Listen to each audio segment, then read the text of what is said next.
You're up and it's still dark. Kick back with a cup of joe. You know you've got friends waiting on 1620 The Zone. It's Happer and Schaefer. It's Connor and Mike. Listen on the radio stream or YouTube or podcasts. Anytime it feels right. It's Happer and Schaefer. Happer and Schaefer. Good morning and welcome in. Happy Wednesday. It's Happer and Schaefer on 1620 The Zone, 1620thezone.com. Connor Happer, Mike Schaefer, Joey Colbert with you this morning. Hi, gentlemen. Good morning. How we doing? Good morning. There we go. How we doing, Schaefer? Doing well. We have a computer today. We're Yes. here on time. Glad to hear it. As usual, Wednesday, just a bounce back day for me on this show. We love I it. show up on time. I bring my equipment. Tuesdays, those are the ones we got to watch out for. It's so fitting that the college basketball crown media credential is just right behind you, Shay. Yeah. I know how much you love that tournament, and Connor It's was a great able to tournament. bring some memorabilia back and put it right behind where you normally sit. I got in this morning and it was sitting on this table, which means someone removed it. Who do you think it was? Josh Peterson. Oh, that. I don't know. John, I would assume it was more of a John thing, but John wasn't here. John so it wasn't in had this to have room. been Josh. John wasn't in this room I yesterday. doubt Matt McMaster would have touched it. No. I don't think so. Yeah, it must have been it. Well, I guess it could have been. No, it wouldn't have been after hours either. It could have only been Josh. Wow. It was Josh. What problem do you think he has with the crown? I don't know. I'm not sure. He's a hater of it. He's Just- triggered. Just ridiculous. Apparently, he can't handle when average teams go to the semifinals of He the crown. doesn't like extra. Actually, it makes sense that he wouldn't like extra college basketball. Yeah, actually, it does. It just means that there's less time for him to read or to, think about college football or to go for a run. Wow, is this true, Jordan? He says by the time that Creighton plays Nebraska in baseball again, it will be over 365 days since Creighton beat Nebraska in anything. Is this true? Yeah, I mean, it kind of makes sense. I suppose it does. I mean, they only play each other in men's and women's basketball, baseball, softball. Yeah. And, the one sport Creighton would They have probably the- play each other in tennis a little bit, but I don't think Creighton's I'll look that up. I don't think Creighton's particularly competitive. Well, there. I mean, I don't know that Nebraska's over here blowing the door down. I have on the no tennis I world. actually have no idea. I actually don't know on either side. We'll look it up. We'll look up men's tennis to start with. and Yeah, then, just I don't see Nebraska on the men's tennis schedule. Okay. whoa. They lost to Omaha. You're looking at 4-3. Creighton's schedule? Yeah, I'm looking at Creighton's. Nebraska's dodging Creighton in men's tennis. Well, let's see I on mean, the that women's probably side. makes sense. I don't see anything. Up. Nope. The women won 5-0. Ah! The Nebraska Yeah. women won. Ah! All right. But if you think about it, the sport where Creighton would have the best chance to get a win right now is football, and they've advocated that in a while. I don't think that's true. Well- Best chance to get a win? I mean, generally every other of these sports, Nebraska is on a heater. It's so- really not fair because you go to Haymarket Park and then all people can think about the entire time they're there if they're visitors for the first time is waiting in their godforsaken parking lot for 75 minutes after the game. Mm. What a nightmare. What a nightmare. It's a great little ballpark. We absolutely love it. It's a fantastic gem, but my God, create another exit, please. At least one more. The problem maybe is- two. much like they've done with the basketball and everything else, there's really no other exit that could be created. I don't know, make a bridge over the railroad tracks or They something. need to like that. create some sort of tunnel that pops up or somewhere. let people go left through the bottoms or something. Oh, Like, okay. So I thought they opened that one. Like you could go right. So when you go, I have to try to explain it. Okay, so I parked down the right field line. Yeah, you parked over in their media VIP area. I don't think so. I just rolled in there and Okay, I parked all right. next to John. And I rolled in there down the right field line. And so when you go out that, you try to exit the parking lot area, there's a guy standing there at the end waving everybody out, and he won't let you go left to go around and through the we should be trying to diffuse the situation, Sure. right? But it's difficult to. So that's all I could think about last night while the game was going on, and I assume that's all Creighton baseball could think about as well, as they were losing by 1. Do you think they were thinking about the traffic? I think they were. I think they were. Get a good night's sleep before class the next day. I mean, yeah, it's very difficult to. I think they might want to mentally refocus on the task at hand. I don't know. That might be a bigger issue. I was thinking they would be thinking about that strike zone and how ridiculous it was. Yeah, that was a challenge. I didn't get to watch all of the game, but what I did get to watch featured what might be one of the worst strike calls I'll see all year. It was bad. It was bad. Not good. I mean, me and John were just like, oh, come on. Like, With really? a huge situation Like, in that game. jeez. There's a guy Joey, you should go back and find it. It was the end of the top of the 6th? No, end of the top of the 8th is the one I'm talking about. So The one on North, right? I think it was North. I mean, basically, there's a runner on second, Unger's in, and the pitch is closer to the batter's box on the left-handed side than it is to any part of the plate. Yeah. That's the one I can't remember if it was the 6th or the. Yeah, that was the 8th inning. Okay, it was the 8th. I'll pull it up critical and see. situation. You have a runner in scoring position, and you're top of. It wouldn't have been the top of the order. It would have been. I mean, it was Ben North was hitting. Okay. So he's the 3-hole hitter. I don't know if that's how it.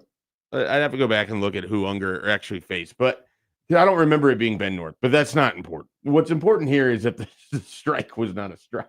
No reasonable hitter would have attempted to swing at this. It wouldn't have been a strike in a little league context in which I, umped and had a wide zone to keep things moving. It was just not a strike, and it happens. Benefited Nebraska and all of that, but at the same time, many umpires doing many things. You'd prefer if that was in the majors, it would be a very quick tap. It would come through, and the fans at home. I would love to see the ABS. The fans at home would be like, I don't know what to do because that was such a bad call. We can't really, Like, I think Unger was like surprised that he got that strike. Like, okay, I got to leave the mound now. The inning's over. Yeah, maybe I don't know. Maybe we are thinking about different things. I can't. Well, here's the thing. Though it was whatever one you texted me on was the bad one.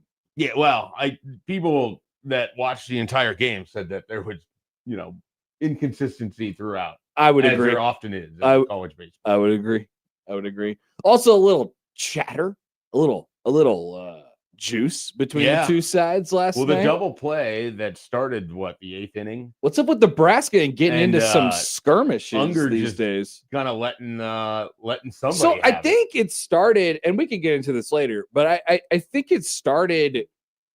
Not to point fingers and say who started things. I always have to tiptoe around these things on days like this because people, are just going to come after me.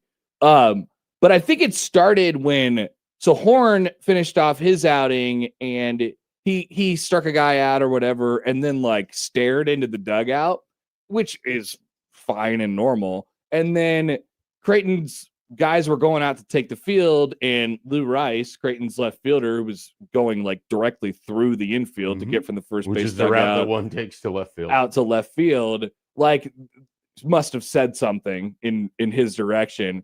And then it continued as he went all the way to left, to the point where the umps went out there and there was guys they had to rip a couple Nebraska bullpen guys off the bullpen fence out there. There was dudes climbing the wall, let me at him, and hand gestures are going all over the place. And the umpires, they're there's 2 umpires out there. One's with Lou and the other one's with the Nebraska bullpens. What is going on here? And then they hit a line drive to Rice and left, and as he's catching it, he's gesturing toward the bullpen, almost to be almost just acknowledging them. I like it. It was so funny. Yeah, I do too. It's great. just a little healthy trash talk. I assume it's partially Nebraska coming off of their Kansas experience, followed by the Oregon experience, and then you get Creighton in there where emotions run a little high. USC is going to come to town expecting a simple Midwestern feel for it. Nebraska might just It's funny. I watched start jawing immediately because that's what they've been doing now for three straight opponents. I watched and you're right. And I watched the end of Santa Barbara and UCLA last night, and UCLA lost, by the way. 27-game win streak snap. I had that. The game was on right after, and I just kind of left it on for a little while. And this could actually be an interesting game, and then I moved off to something else. Never thought about it. So when Santa Barbara won, remember they just beat the number one team in the country, and they had a 27-game winning streak. The BTN showed on a graphic all throughout the Nebraska game and throughout the UCLA game that it was on. Folks, we love the BTN. They like the UCSB guys just came out, and they were just like they just shook hands with each other. I was trying to imagine the Midwest version of that, and there probably would have been a parade already that begun on the field after whichever team upset whichever other team.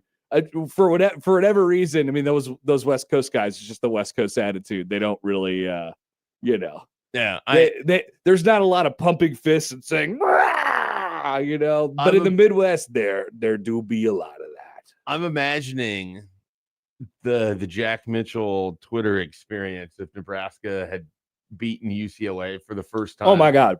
Yeah. And let's say it was like UCLA's undefeated somehow going into the Big Ten tournament, which is just absurd to imagine. And Nebraska beats them for their first loss, and it's to win the Big Ten title. The amount of if they don't get a regional, this thing is. Yeah, I know. And meanwhile, the Gauchos are just like, nice game, guys. Well done. I guess we'll play again tomorrow. Cool. We'll hit some waves in the meantime. What was the final score of that game? I can't remember. There was a moment in the first inning, UCLA had the bases loaded, 2 outs. Guy rips one down the left field line, and the Gauchos left fielder makes a sprawling Superman diving catch 4-0 to end the inning. Yeah, that would have put him in a hole big. It was just kind of a ho hum. And Chalowski got hurt, but then he came back. He didn't leave, and then he never left. Yeah, okay. yeah. I was like, wait a minute. Yeah, you can't do that. So they struck out Chalowski with the bases loaded, and it was like a big swing in the game. So shout out to them Gauchos, who are fine. They're 23-11 this year, but they just beat a 33-2 team on their home field last night. We're just like, sounds like the White Sox definitely shouldn't take Chalowski now. Cool, man. Yeah, they should leave him for someone else. Yeah, don't take him, and the Twins shouldn't take him either. Just the don't Royals let him aren't going to take Central. him. So yeah, he can't be in the AL Central. Although the Royals do like doing the thing where they take a bunch of good players at one position and then move guys around. But they either move guys positions or don't trade them, and then just have this giant stack of catchers, which it feels like they've had the entirety of Salvador Perez's career. For you, it's catchers. Cleveland likes just collecting light hitting middle infielders that hit 300 in the minors and can't do anything in the majors, and then wonders, hey, nobody's interested in these guys. You don't want Gabriel Arias or Brian Rocchio or Tyler Freeman or Angel Hanao or Angel Martinez or Jose Tena. How about what was the old shortstop's name? The old shortstop's name. Not the old shortstop. The most recent shortstop before the shortstop. Ahmed Rosario. Ahmed Rosario. Yeah, they got him. There's 400 Ahmed Rosarios. Ahmed Rosario has been on 6 teams since he left Cleveland. Yeah. And so every now and then I'll just see he's on the Yankees now. He had a 2 home run game. Yeah. That guy has so much good energy in a dugout. He's a great dugout guy. Good dugout guy. Can't play defense at all.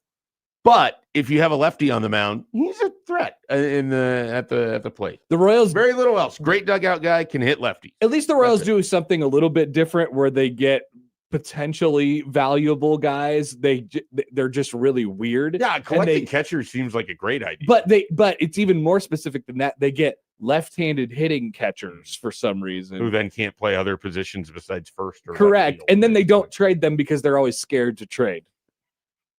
Blake Mitchell's just sitting in A-ball right now. And, not that he should be much higher, Right, much yeah. further along at this point. But it's Are worked they out still for mad at the catcher who was late that one time? And Carter basically- Jensen. Yeah, No, he's fine. they were mad at him. No, they weren't. It seemed like they were mad at him. They wouldn't let him play. They didn't let him play for the one day. It's And like then 3 days. he came in, I think, and pinch hit in that game. He's fine. He's gonna be good. Yeah, he is. He's good right now. He has to just, He's gonna be gooder. well, maybe they should trade him. Or I something. don't think that makes sense. Or something like that.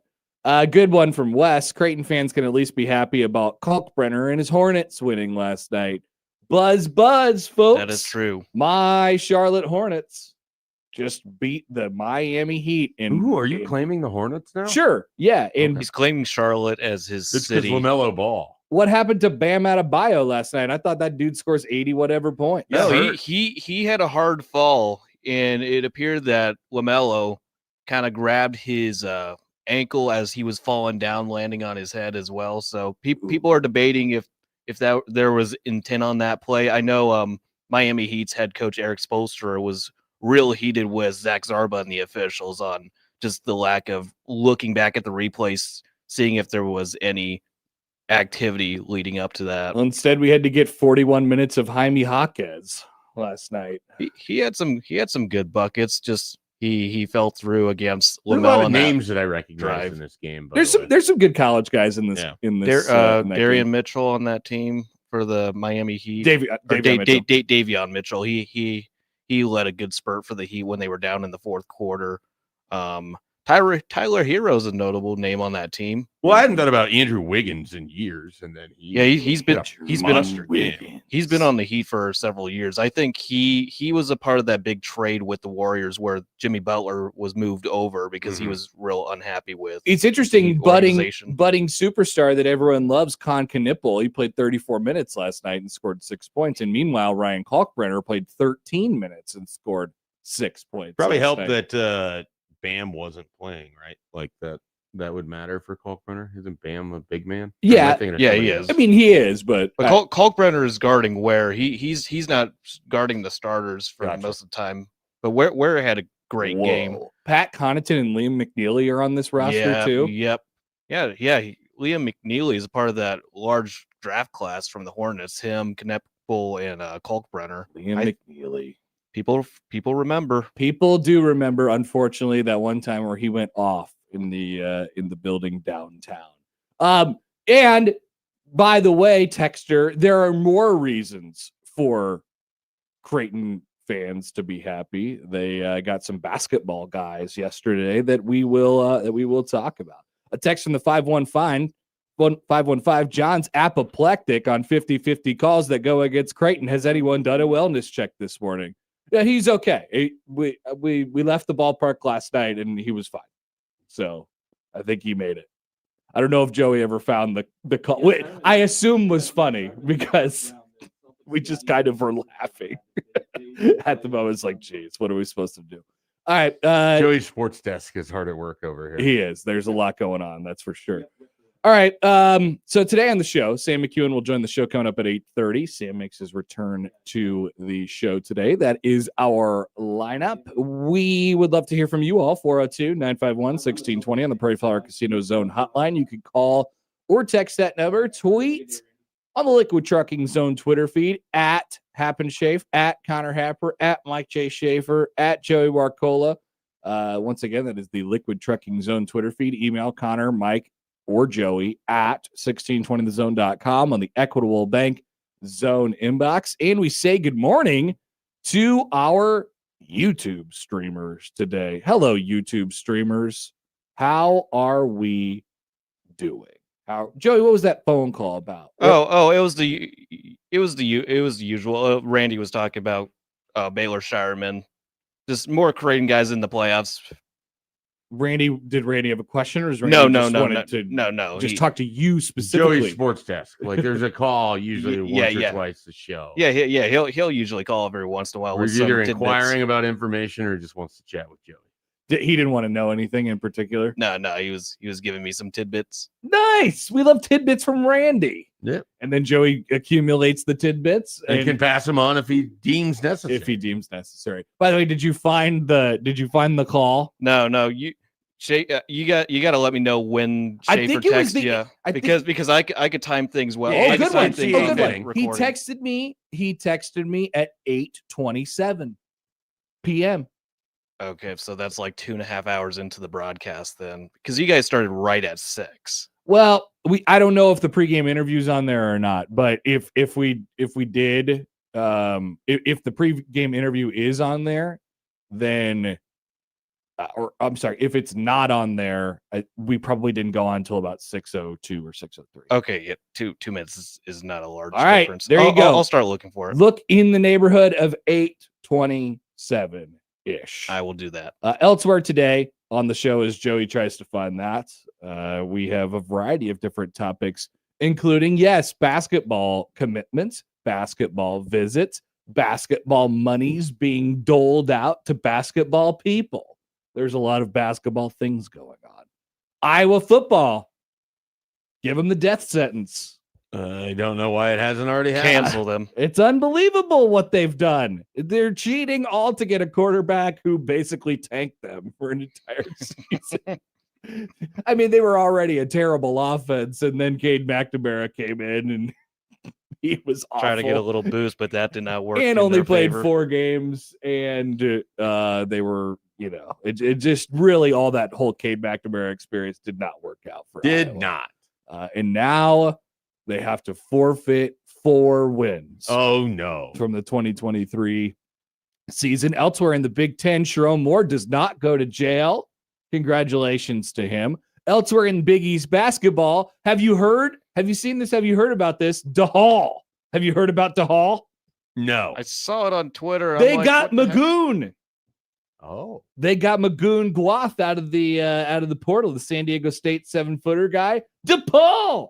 I think the Big East is coming. Of course you do. Oh, many people think this. Honk. Many people think this. We are going to just sit and stare at Nebraska's football schedule. I think Did that's someone a great say idea. schedules? I think so too. Someone did say schedules. Joey, do you know Nebraska's schedule in order off the top of your head right now? Don't say it. Just say yes or no. Potentially. So no. It's Yeah. either a yes or a no. not confident on that. I think I got it. Also, maybe a round of Wednesday beefs today. We'll see. Schaefer I didn't get far. dipped his toe in the water. I looked at one beef and then my head was spinning and I quit. To be honest with you, I don't even know what you're talking about. I don't know what I am either. All right. I'm just trying to read about it. All right. So maybe we'll have Schaefer try to explain that to you. And maybe, just maybe, we talk about Diana Rossini and Mike Vrabel. Yeah, that could Let's- almost go into Wednesday well, beefs, but I don't know let's be done where with the that. beefs start or who they entail. Yeah. It's tough to know who started a thing like that. Gee, I wonder. An entanglement. We know how it ended, Yeah, we do. Well, sort of.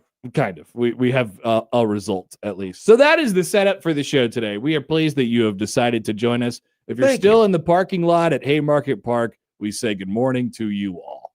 It looked like it was a pretty good crowd last night. I wonder what they listed the attendance as. A lot of berm. 61-48. Yeah, a lot of berm. Nice At least night. on television, it looked like a lot of berm. Nice night at the park. And then we love a spring day in Nebraska where the wind just completely shifts during the game. That was a lot of fun. We'll take a break. We'll come back. More on a Wednesday coming up after this on 1620 The Zone.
Folks, this week's zone deal is to Churco, where you could receive two $25 gift vouchers for just $25. That's half off.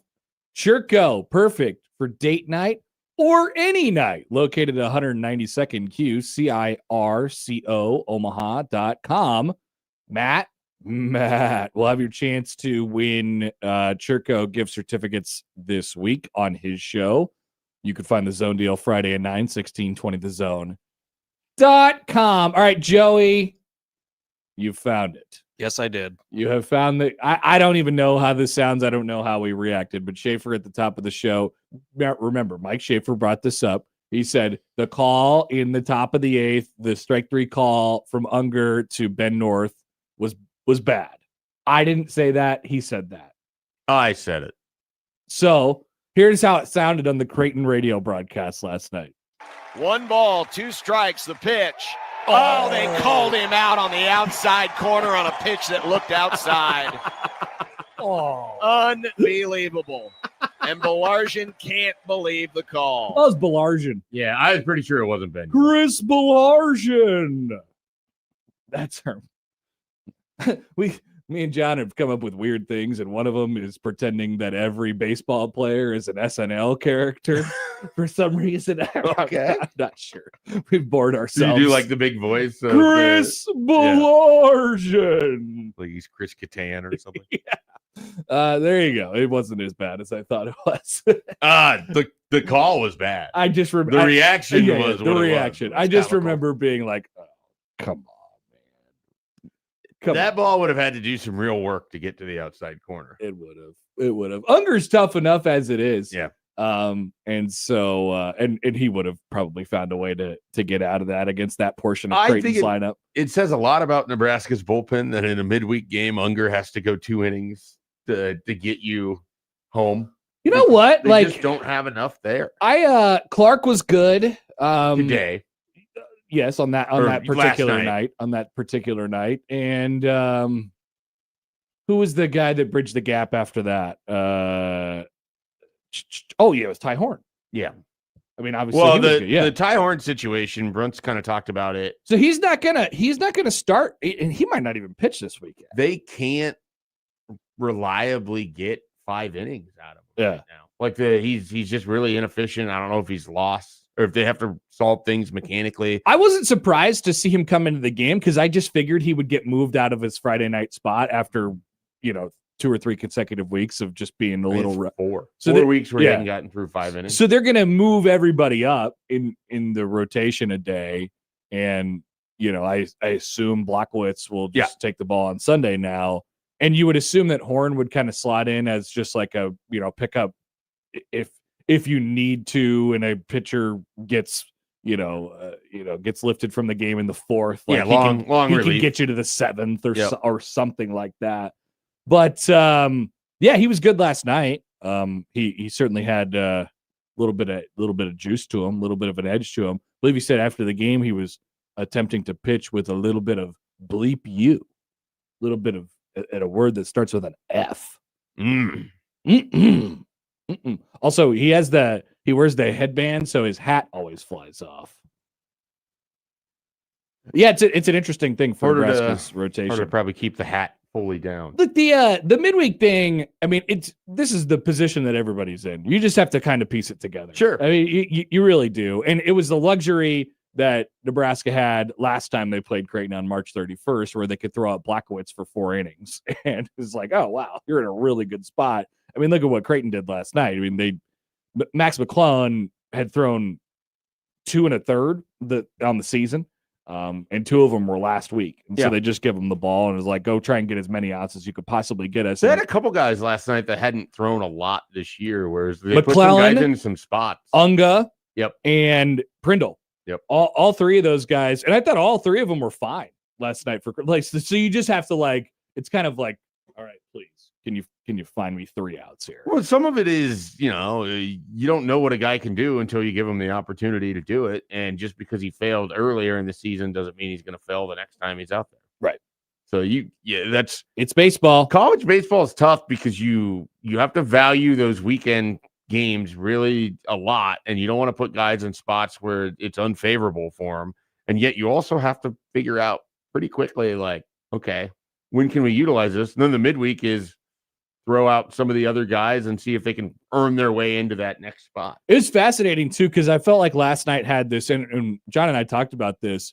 It, especially when the wind was blowing out to left, it had this very, very tense feeling to it. Like Creighton was walking all these guys. I'm like, they're never going to survive this. And it turns out the walks didn't end up being the thing that killed them. It was their lack of offense from inning 4 to 9. This is a weird. You had 9 runs in the first 3 innings of the game, and then nothing after. Like, the wind shifted, and then the under hit last night, which is absurd. We never would have guessed that. And they hit 3 home runs. Both teams hit 3 home runs combined in the first inning and a half, basically, and we stayed there the entire game.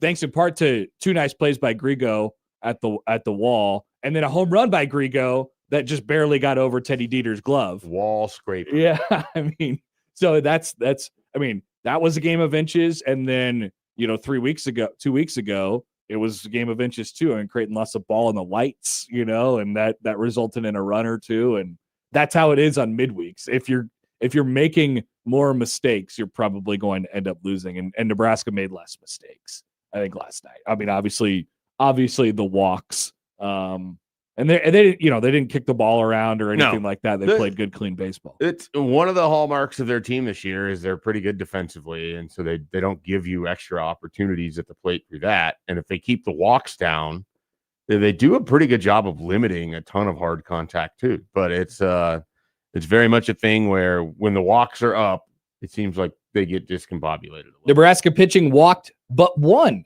last night, and it was by Jayshon Unger in the 8th. Yeah, top of the 8th.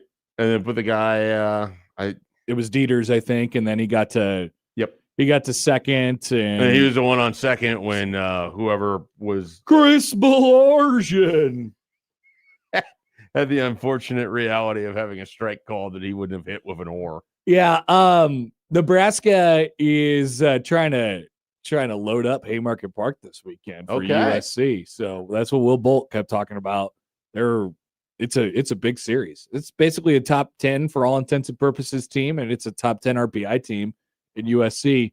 So why not? It might be the big. I mean, you could make the argument. I guess I wouldn't have the real context here, but I could think just sort of anecdotally. I mean, it does feel like one of the bigger series around here in a long time, in Lincoln in a long time. Bigger weekend series. Conference series, but then you add in stakes. I do remember there was, people were very excited for there was a home Texas non-con series, but there was a home Arizona State non-con series. They've had home Arkansas. You've had this. That was big, but this is a home conference series against a top 10 team. And it's late enough in the season now where it's, you could really see the picture around them. It's mid and late April now. And so just a giant, I hope they get just massive crowds this weekend. 6,000 last night on a Tuesday is terrific. I mean, if they could do that each day this weekend, hopefully the weather cooperates. But I mean, that would be a heck of a sight for Nebraska baseball. I forgot they had that Arizona State Michigan back-to-back at the end of 2021 where torque bombs. You had Torkelson, Hunter Bishop, who was a thing at least in college baseball. I don't think he's ever made it to the majors. It was on those Arizona State teams. They hit bombs, a couple first-round guys. And then you had the Michigan series right after where we were talking about the other day with Cade Povich with the immaculate inning. And Nebraska won the conference with that series as 1-2. That's probably the most recent, and that pales in comparison because that Michigan team, while good, is nowhere – wasn't ranked like a top 10 team, wasn't, that was big for the Big Ten.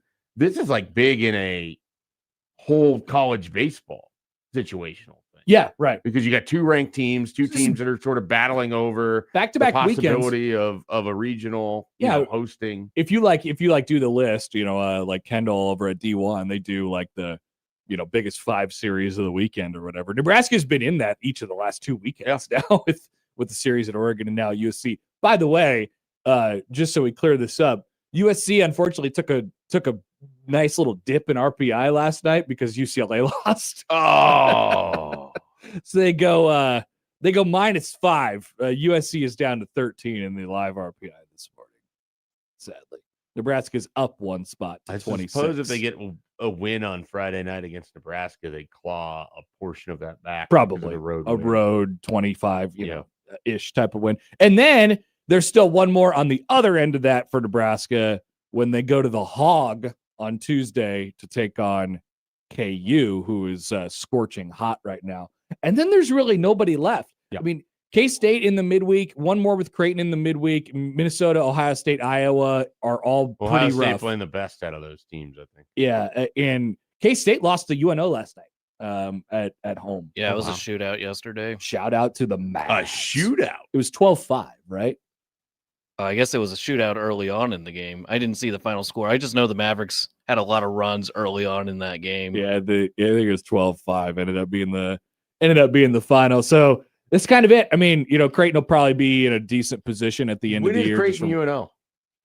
Next Wednesday, a week from today. Wednesday. That will be a 6 o'clock on 1620 The Zone. Is it going to be on The Zone? That's what Josh Hodson says. Connor Happer will be on 1620 The Zone and not John Bishop. Wow.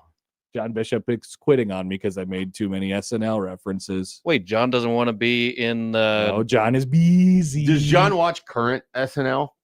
No, he gets mad at it. Yeah, that tracks. That really tracks. He says SNL used to be better in the old. Which tracks. Honestly, everyone says. Sure. Yeah. And it's true. I mean, obviously, when it starts the careers of Belushi and Aykroyd and all of these people, like it's going to have a different vibe to it than when you don't have 40 years of what follows with the people that are on the show now. I mostly watch SNL and clips now, and I don't watch it. That's kind of what I do. Any way, shape of like all the way through. They do a good job of like tweeting out their whole 5-minute sketches, and yeah, they're consistent. I do end up watching those on either probably just Sunday morning. Like, let's see what happened. Gosling was on there. Yeah, live television stuff like that lends itself to being very easy with clips. You can McMaster it if you want. I really do McMaster SNL. Yeah. No, I think that's probably the way to go. You avoid a lot of what you don't need to see. All right, so there you go. Nebraska baseball this weekend against USC. Creighton will go on the road to Villanova, who sucks. Okay. Villanova's traditionally been like there. Okay. I don't think I could can you name any Villanova alum in the majors? Oh, I don't think so. I don't think I can either. Villanova. Normally I can come up with somebody, but I got nothing there. Let's see. Villanova University baseball players. A lot of early 1900s. Okay. Guys. Okay. Notable. The most recent guy, he played at Villanova in 2009, 2010. Do you remember Matt Caesar? Caesar. A little bit. He played for the Dodgers. SZCZUR. Oh no, that's not who I'm thinking of. Matt Caesar. I don't really remember him. Yep. That's the guy. Okay. And then they have some other people too. That makes me feel better that I wouldn't have any frame of reference for a Villanova player since 2010. They are winless in the Big East, and as was Seton Hall, what Creighton got last weekend. Then Omaha, Butler. I mean, they get really the three after the UConn series. They really get the three bottom teams in the. So they can build up some wins. I think so. I think that's the idea. And then 2 out of the 3 the last 3 weekends will each be challenging in their own way for Creighton. St. John's, Georgetown, and Xavier. Obviously, the St. John's series and the Xavier series are on the road, and those are thought to be the other 2 of the other 3 Big East tournament teams. Let's take a break. We will come back, round out the 6 o'clock hour. Up next on 1620 The Zone.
A Pete tweet. Thank you, Pete, for coming through with our off-season tweets. Pete Thamel of ESPN writes, Update. The NCAA D1 cabinet will hold a further discussion on age-based eligibility later today. This idea would essentially eliminate red shirts and give college athletes 5 years of eligibility starting when you graduate high school or when you turn 19, whichever is earlier, as previously, of course, reported by Ross Dellinger. Charlie Baker is scheduled to join the D1 cabinet call to discuss today. Charlie Baker, the president of the NCAA. There will be no vote, as the next step would be writing an actual proposal of the rule. There's momentum for this, but the vexing part is implementation and phasing in. The details that need to be figured out are significant. When would age-based eligibility start, and how would it transition and be handled with current athletes? All great questions, some that we asked right away when this news came out a week or so ago. So my other thing is this now. I just thought of this as Pete Thamel was painstakingly taking us through the step-by-step of this. Why does every step need to be reported? Okay, so like I get it. The NCAA wants to leak this stuff out there because they want people to taste it and see how it tastes. You know, they're like, is this good or is this bad? They want to see where the wind's blowing on all these things. I get it. That's why you leak anything, right? But they also have to understand that any sort of thing that the NCAA comes up with is going to be met with,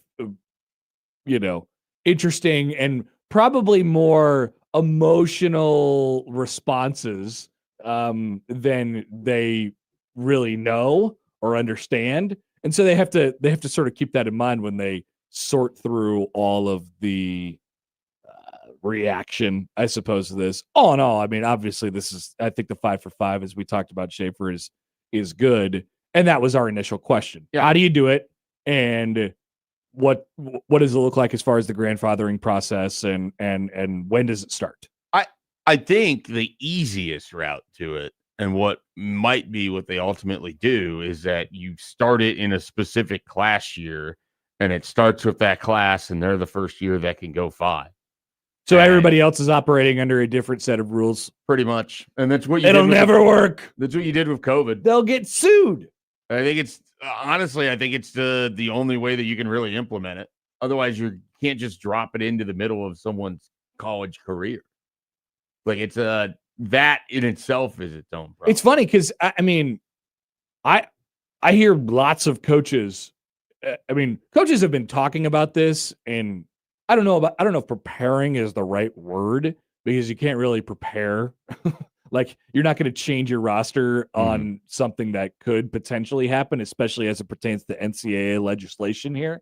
But coaches have sort of been under the impression that they may be able to, when this gets implemented, bring their existing players and have them for a fifth year. For example, seniors that graduated this past year would be able to just come back, right, if they're fourth year players. And that's why I think you have to set it in the future, because otherwise it's too hard to, even if you're like, okay, what if we waited until the middle of the summer to announce this?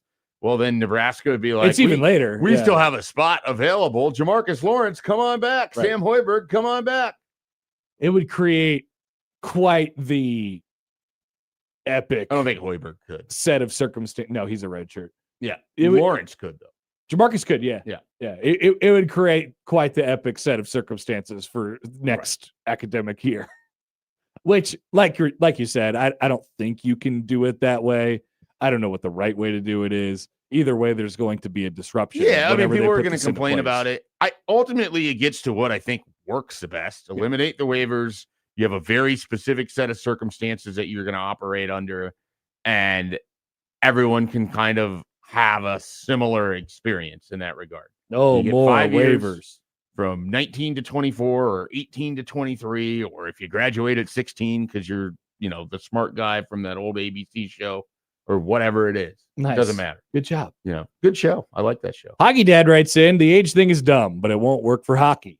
My freshman will be 21 when he starts school as a freshman, and most hockey players play juniors until they're 20. That's true. I didn't think about that. I mean, yeah, they're the junior hockey leagues. They throw off all the ages. Suspect that they can carve that out easy enough. This feels like it's more built for basketball, football. Right. This is a very specific instance that they could sort of, like I'm guessing they can kind of work around individual sports as needed. All right. We shall see. We shall see. Thank you, Pete Tweets, for providing us this NCAA legislation update. We will take a break. Come back, 7 o'clock hour. We have plenty still to get to on the show today. Sam McKeon will join us at 8:30. We're back after this on Happer and Schaefer on 1620 The Zone.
7 o'clock, Happer and Schaefer, 1620 The Zone, 1620thezone.com, The Zone Radio Network. Connor Happer, Mike Schaefer, and Joey Colbert along with you this morning. Should we do a portal update on a little bit of everything here? Yeah, that seems good. Seems like the right idea. Let's start here. Did you see the blog from Evan Miyakawa yesterday? So I saw it. Many people were talking about Evan's blog.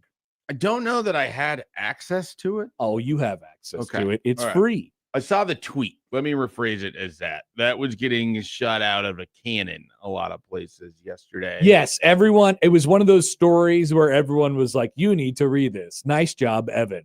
And so that's what was going on evanmia.com. blog.evanmia.com. NIL market trends you need to know. This is like John Tesh, intelligence for your life. Oh, wow. He says in late March, I posted on Twitter that the NIL market was up about 35% last season based on proprietary data I have at evanmia.com. That number is already very outdated. Based on input from teams, the NIL market for Division I players is up about 65% from last year. This is in the basketball portal.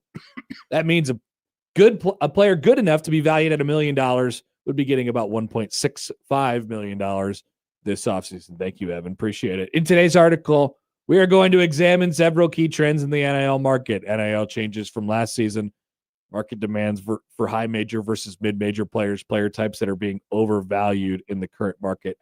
So I saw this for the first time, and one of the teases was like, there's a certain type of player that is getting overvalued. And I didn't even have to click on it to know that it was a center. Yeah, well, Nebraska's finding this out. If Nebraska is in a fight for this Bowden Kapke guy, I mean, yes, the center market is a little polluted right now. There's a lot going on.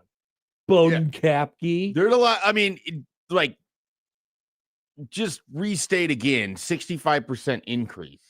Yeah. Nebraska's NIL budget didn't go up 65%. No. So despite some of the like patting themselves on the back over there and the AD about all the resources Nebraska basketball has, you're still either in the same spot or even potentially a worse spot than you were a year after you made this run in the NCAA tournament from a resource perspective. You're never in as good of a spot as you want to be.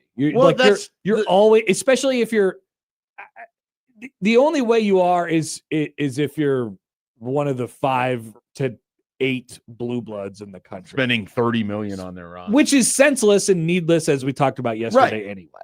And you don't need to be there, but we don't need to talk about money anymore. There's still a really big difference about where they are and just even being in a somewhat slightly more competitive environment. Yeah, and that's sort of why, like, oh, why haven't you heard anything on Drew Fielder?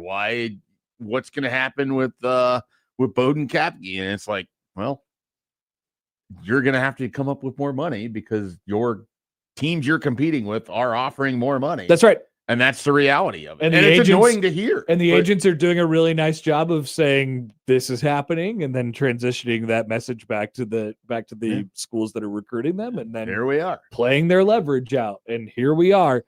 So and nobody wants to miss out on a 7-footer. Who would want to miss out on Bowden Kapke?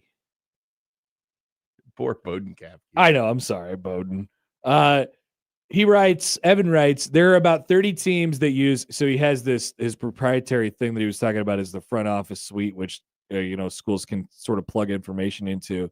30 teams use it, spanning 12 conferences in high major and mid-major ranks. By summarizing the NIL player data entered across all teams and comparing it to last year's market data, we can gain a pretty good understanding of how the NIL market has changed over the last year.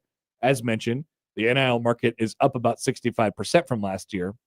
It's pretty hard to fathom how market rates have increased this much, especially since we saw a similar increase for 2024 to 2025. The market is up even higher for players coming from high major programs. Specifically, if you just distill it down to those guys, there has been a 73% increase in the going rate for players who are coming from power conference teams. The market increase for players from low and mid-major conferences is slightly lower, up 44% from last year. Remember, this is just year over year. This is compounded on top of the, I imagine, 50 to 75% NIL player increase market increase that you saw from the previous year, to the year before that. Is it unsustainable? Sure. But we could keep saying that until we're blue in the face. But once again, we just keep coming back to this. Who's going to say no? Like, ultimately, you are responsible for what you pay the players. And if the market, if the players and the agents keep finding that they can get more money, then they're going to keep taking more money. And the market value is going to keep going up and up and up and up. And so if you're paying $1.5 million for a center or something like that, or $2 million for a center, and also keep this in mind, the price is going to continue to increase. At least that's how it looks right now. Keep in mind this as well. Huss said this to Tom Chattel in the World Herald over the last couple of days. Some of these numbers, now this is off of what Evan has, which is the hard data from the schools that he gets, which is great, which is why people like that article so much yesterday. Some of the numbers that are getting thrown out there are fake. Yeah, they're just fake. They're just not real. You can't accept at face value. And this is the whole thing when I was covering it from the football perspective. Like, people will be like, "Oh, why don't you talk more about what the NIL is?" And it's like, who am I going to trust? Yeah, seriously. If I have a conversation, you definitely can't trust the agent. I know I'm being used in that conversation. If I talk to the player or his parent, I'm probably being used in that conversation. If I talk to the Nebraska side of it, I'm being used in that conversation. You know what no one gives me? No one gave me a freaking hard number. I want the truth that both sides agreed upon. So I couldn't turn around and be like, yeah, this is what Dylan Raiola is getting in NIL money because it's what I'm hearing from 3 different people. And the numbers are 3 different ways. Like, it's just you can't really accurately report on the numbers because they are under no obligation to give you accurate numbers. Maybe you just average out all 3 of them. I mean, you could certainly do and that's your true NIL number. And if they think that you're doing that, then suddenly you're going to get higher on one end and lower on the other end. That's true. They will just bounce I suppose that might actually average itself out in a aggregate. So. You might be right. That's an interesting way to do it. But yes, I mean, so the lists that are coming out from whoever is creating the lists, not to throw any entities under the bus or anything like that. Throw them under the bus. On3's list is On3 keeps doing this. I almost said a word that Joey would have had to dump, but it is ever since the entire idea that they could put a number to a player's value was moronic. And so you don't have to accept that the lists that come out that tell you these are the best NIL operations and these are who's spending them.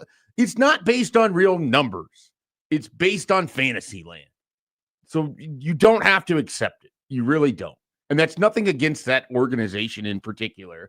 It's just that they created themselves with this idea that they could dupe the general public and that they were smarter in valuations than everyone else. Yeah, that was how they started. Entirely untrue. That was definitely how they started it. It was. I remember one of the first features on the On3 thing was like player valuation. This is in the early stages of the NIL era. And I heard immediately how it was completely and utterly inaccurate in every way. They would basically assign a number based off of social media followers.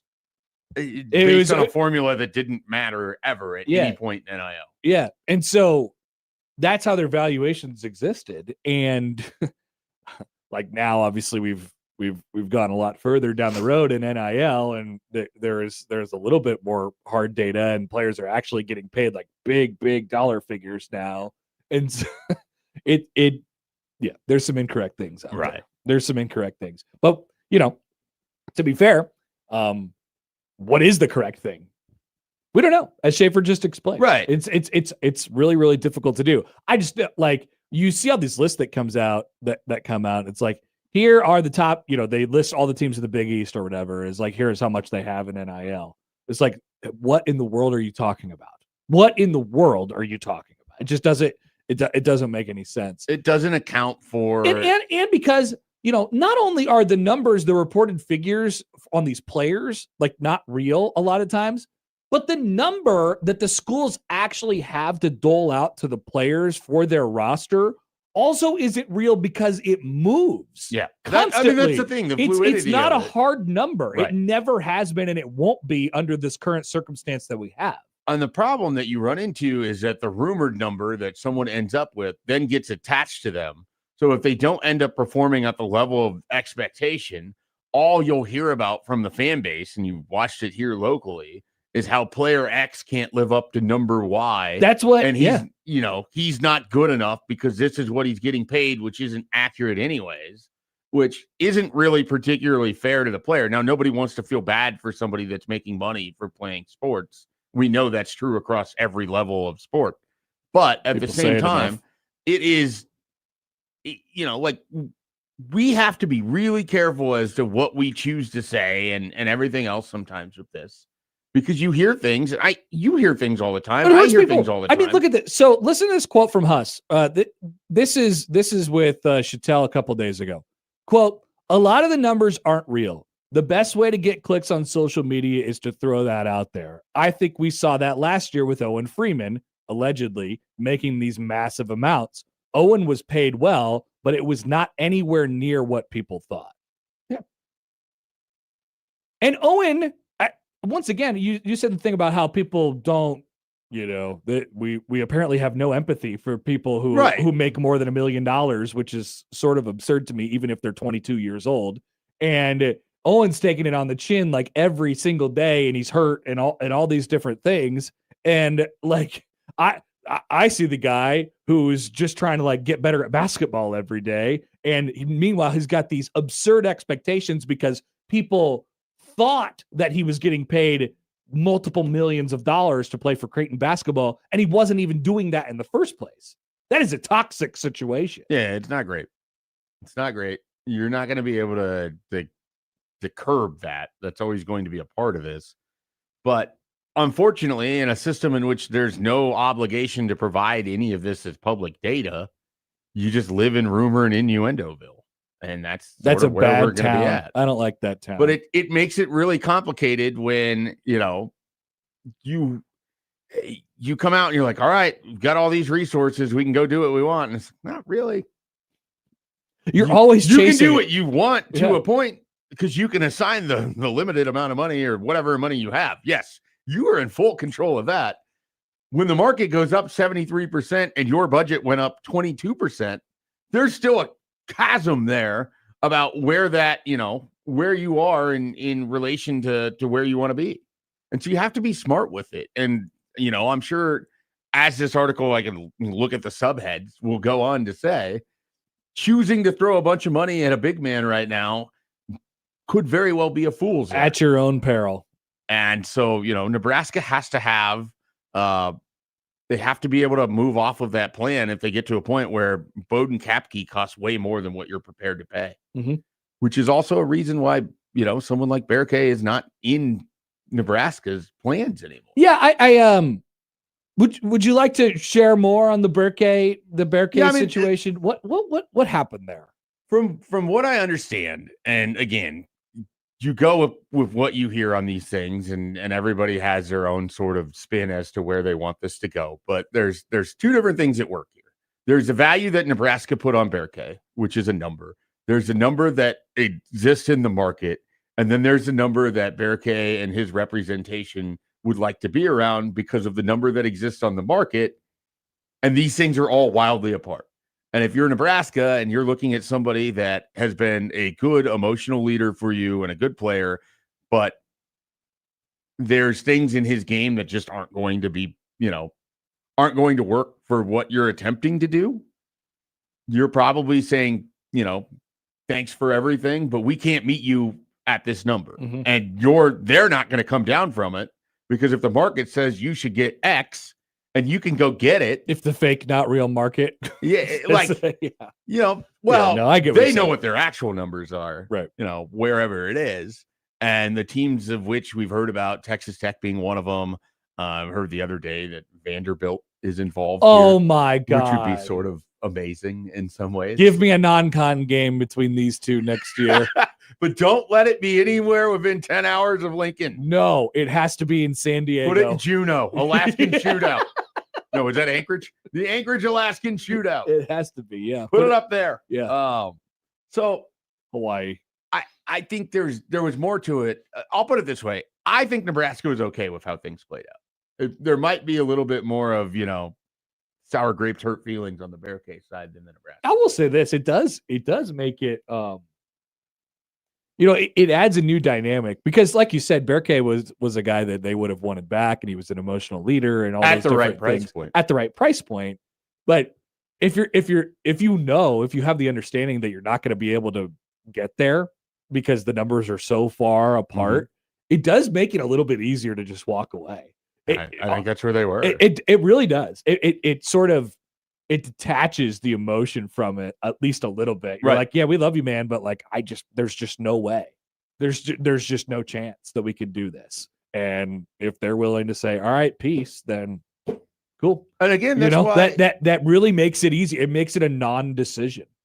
That's why I think the big focus for both Hoiberg and for Huss in entirely different scenarios. Huss starting with Creighton and Hoiberg, trying to sustain at Nebraska. What's been occurring. The retention, Matt Rule talked about this. If you want to flip sports too, the retention is so much more important in some ways. I agree completely. Because it sets up everything else. Nebraska keeping Leo Curtis maybe won't lead to more wins in 26, 27, and you still have to keep holding on to him year after year after year. But it at least gives you, something to operate under in an area where big men are this expensive. Yeah, so let's do it. I mean, yesterday Nebraska got the graphics came out of Leo Curtis and Cale Jacobson returning to their roster, which, like you said, doesn't seem groundbreaking on the it isn't groundbreaking on I don't think either was a huge risk of going elsewhere. Now, Leo Curtis, I think, would be an interesting player on an open market for some teams, but for Nebraska, I think they really believe in that talent. Like I think if he's going to hit, they want it to be in Lincoln because they know what he's doing in practice and they've worked with him, and I think he's a great opportunity to be a backup big. It is a great thing to have a big on your roster that you have. They spent years developing. You've spent years. This is the way to do it. Now, unfortunately, in 2 years, if he has some production underneath his belt, he's going to be a flight risk. Like, of course, Pat Kelsey and Louisville are going to be flying in a bag of money. Of course, always. But if you can get homegrown, developed production from your system out of a big, that is plan A. It is the long game. It takes time. But Nebraska has identified a guy in Leo Curtis that they feel like they could do it. Offensive tackles, handshake meme. Exactly. That's what it is. That's what this, it comes across as. That's exactly what it is. And then you get Cale back for another year, which once again, never really thought he was going anywhere, but good to see, gives you a little boost. As far as Nebraska visitors were concerned, Tyreek Coleman, and Bowden Kapke. And we mentioned Kapke a little bit. He's the big man that was at Boston College. I think in an ideal world, he would be a guy who comes off the bench. I think in the situation Nebraska finds itself, they don't know what's going to happen with Drew Fielder.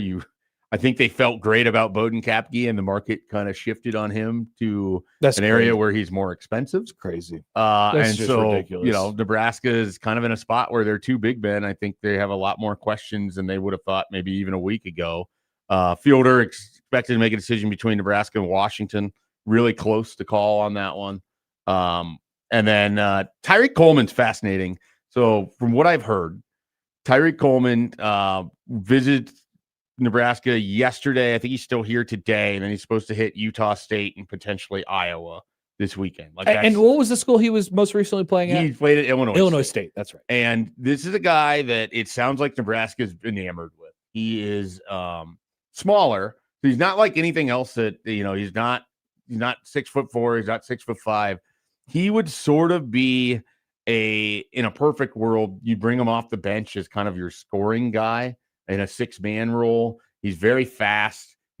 He's athletic. Like, it's just a different type of player than what Nebraska has sort of gone after in other ways. I think they're pretty enamored, and I think the effort today is to keep the Utah State visit from happening and the Iowa visit certainly this weekend from happening. Okay. So I think Nebraska is going to try to go hard there and see if they can close that one down.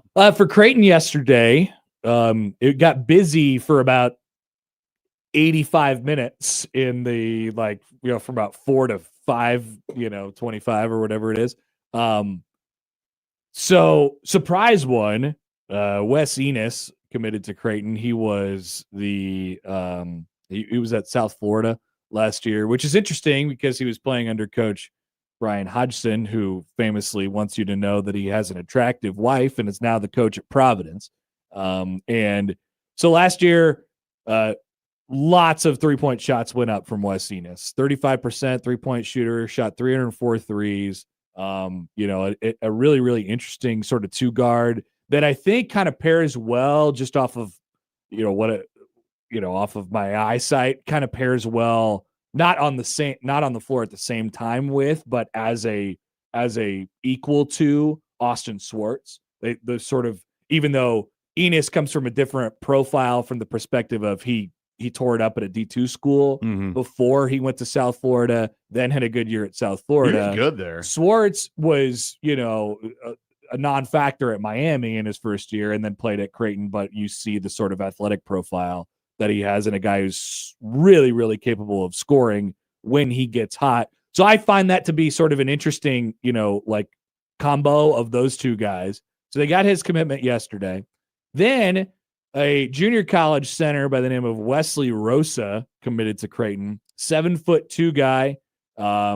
So you want to find the market inefficiency on 7'2" guys, go to junior college. And that's where Wesley Rosa was last year. Me and John sort of briefly talked about this when we were sitting up there last night.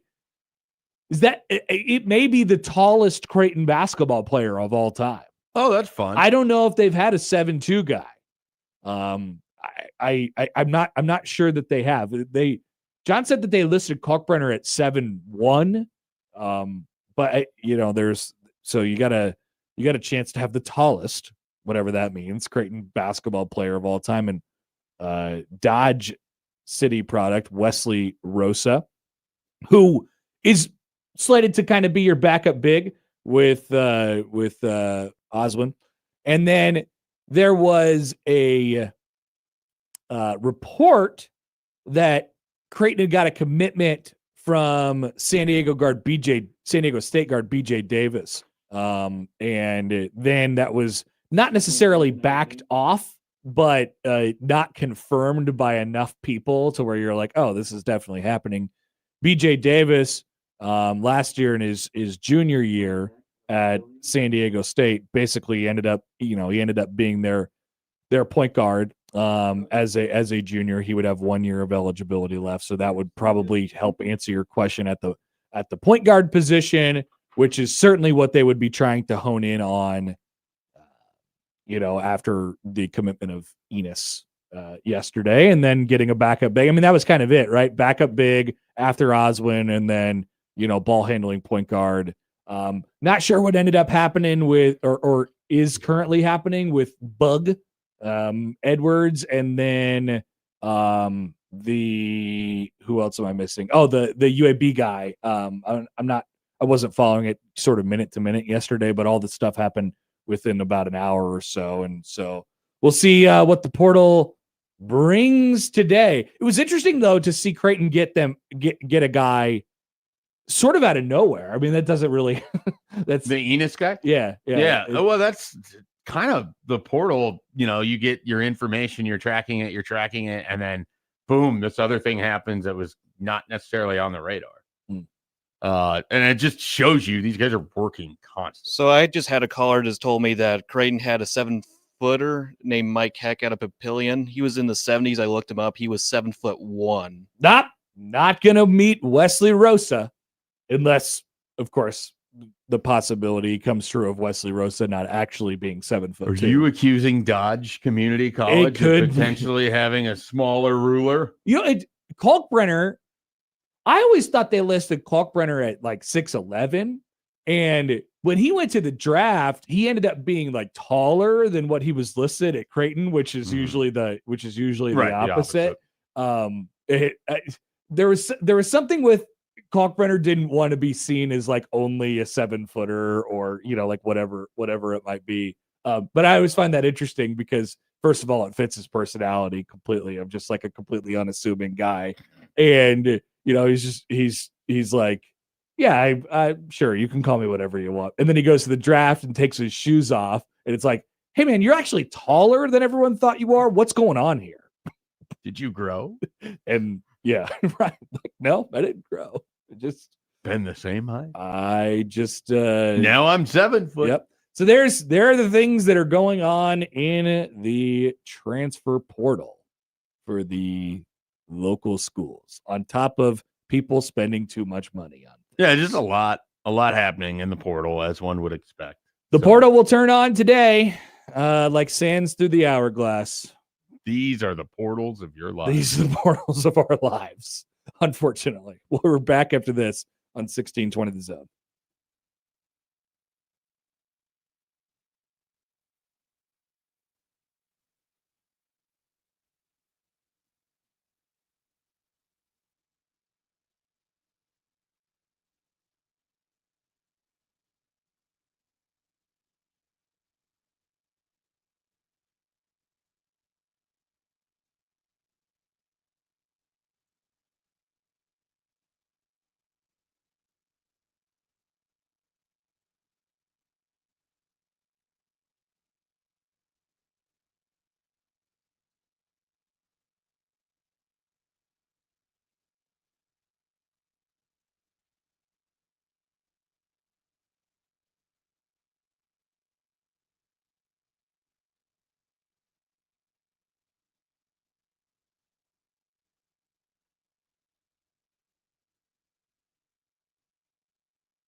All right, welcome back. Happer and Schaefer rolls on. It's tax day. Hopefully you've done your taxes by now. I did mine 2 months ago. I was smart. Like taxes are due today. It's also Jackie Robinson Day. Oh, everybody's wearing number 42 tonight. I'm Yeah, wearing I 42. noticed it. Dang it. I should have worn my Ryan O'Hearn 42. game worn, but not game worn 42 jersey from the COVID Ryan year. O'Hearn has been weirdly pretty good. I know. I knew he was going to be once the Royals released him.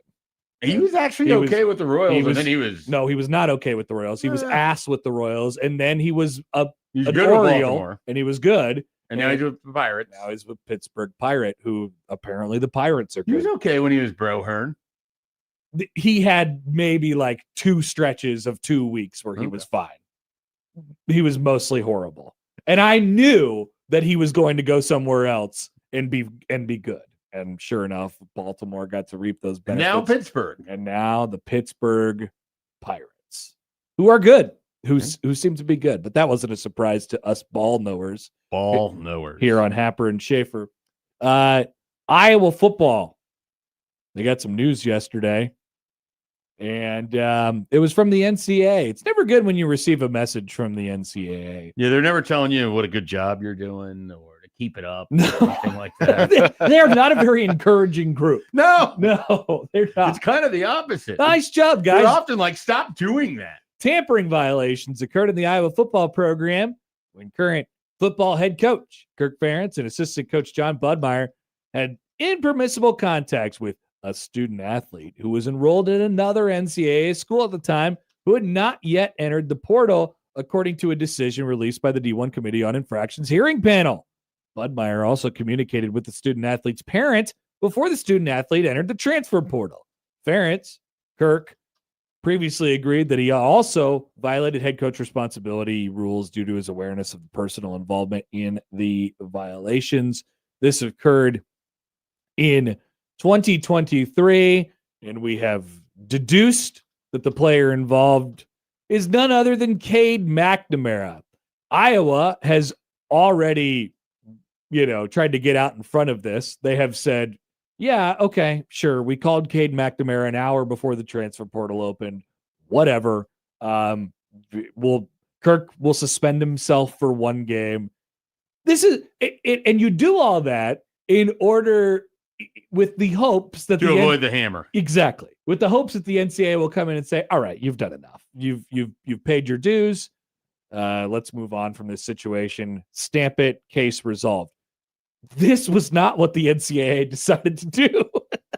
They decided to levy more penalties against Iowa, including 1 year of probation, a 2-week ban on all football recruiting communication during the 2026 calendar year. So at the school's discretion, whichever 2-week period they want to, a 24-day reduction in recruiting person days, including 2 weeks in which Ferentz was prohibited from off-campus recruiting activity in 2025, as well as 4 days in which Budmeyer was prohibited from recruiting during the 2025 spring eval period.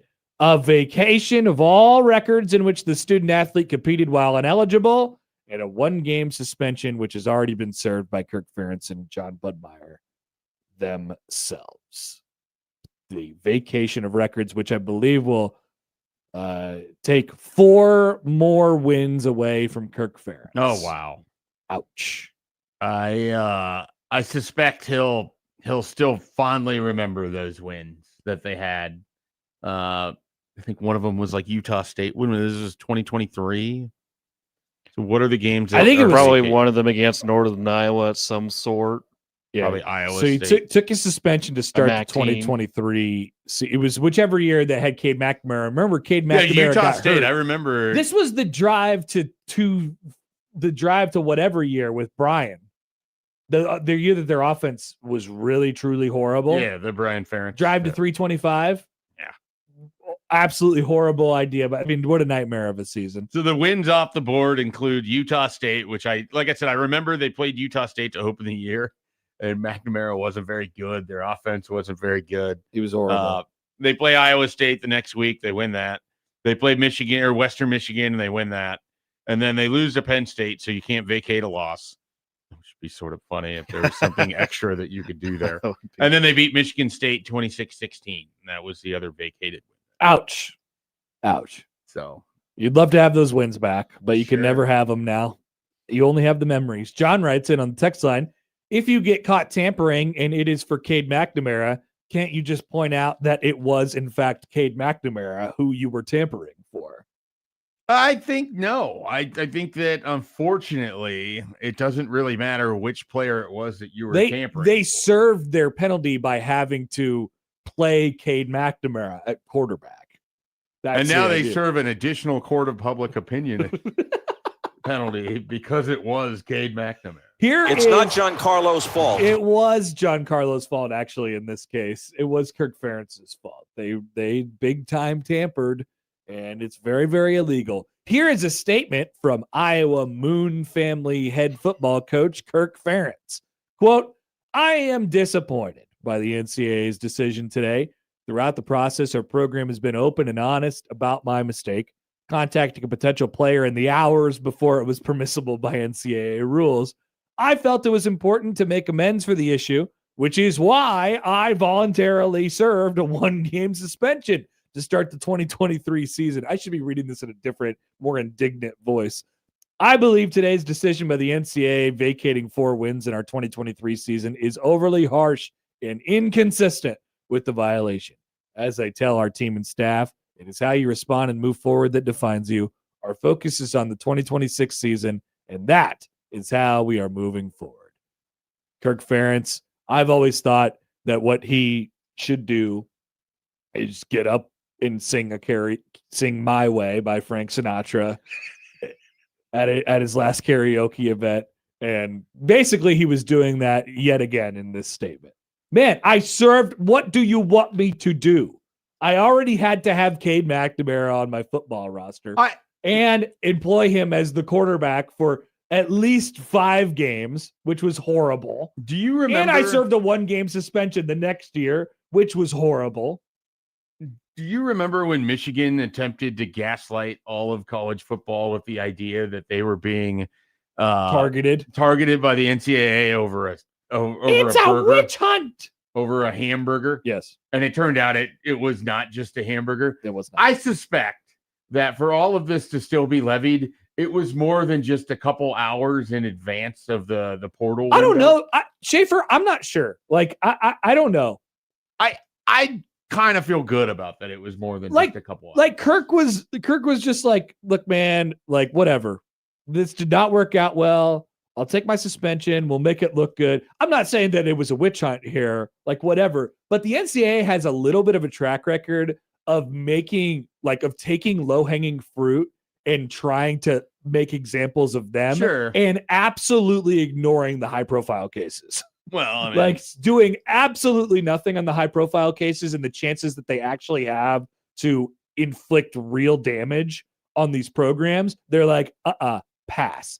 Give me the open 3-point shot. No, thank you. I'll take the 2. I think the annoyance, and I think it's fair, the annoyance is over the fact that, like, now what they did is so commonplace that it's just rampant throughout, like, let's say the 2026 cycle. The tampering would have been hot. I mean, so that's they part knew of why the Big Ten released their statement. Everyone knew it was going to be Cade McNamara at Iowa like 6 months before it happened. I mean, like, I think I don't know if it was 6 months. But it was halfway through that season with McNamara and JJ. Yeah, more or less like, okay, JJ's 9. It evokes memories of 9. It's been a few weeks since I had to think about 9. And so I think some of it is just the indignation of like, all right, this is widespread right now. We don't need more than. I also don't believe that it was just a couple hours. That was not their first contact. And so some of it is like, all right, you're going to say this, then yeah, we'll slap you for it a little bit. Like lying about what it was. Sure. I don't give the benefit of the doubt to coaches and administrators when it relates to in the grand scheme of things, like you said, Schaefer, not that big of a deal. Not that big of a deal. And you could find stories like this and way worse than this all across the country at this very moment. And so it's more funny, comical to me that Iowa is being pointed out here for Cade McNamara in particular. Right. When there are way more high profile cases that would actually be serious in nature but this was for a horrible Iowa quarterback. And it's like, there's just something funny about it. And the other thing about this that just stands out is, so this was 2023, and you're just now levying the penalty, and it's going to be the 2026 season. I guess Dabo Sweeney will get a resolution on his linebacker and Pete Golding and Ole Miss somewhere around 2028. And I guess what will happen with Trinidad Chambliss? Yeah. Well, I think that's been decided, right? Like I know, but I'm good just to saying, go, like but- if they were on the Iowa time frame, he wouldn't have found out what his eligibility rules are. Well, for that one 4 was years. just because it went to court, but it's just, you can't even have an enforcement arm of any of this that matters in any sort of meaningful way or timely fashion, because you're just now levying penalties from 2023. Kent writes in on Twitter on the Liquid Trucking Zone Twitter feed, Iowa can't even tamper in an era where no one cares about tampering, ... for a marginal quarterback. God, Iowa sucks. That's my takeaway from all this. It's hilarious. Yeah, no, there should be no meaningful, like, oh, what does this mean for college football? It means nothing. Yep. But Absolutely not. give him the death penalty. I think real fines and penalties should be enacted against the Iowa football program. All right, we'll take a break. Joey will provide you with the headlines after this on 1620 The Zone.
All right.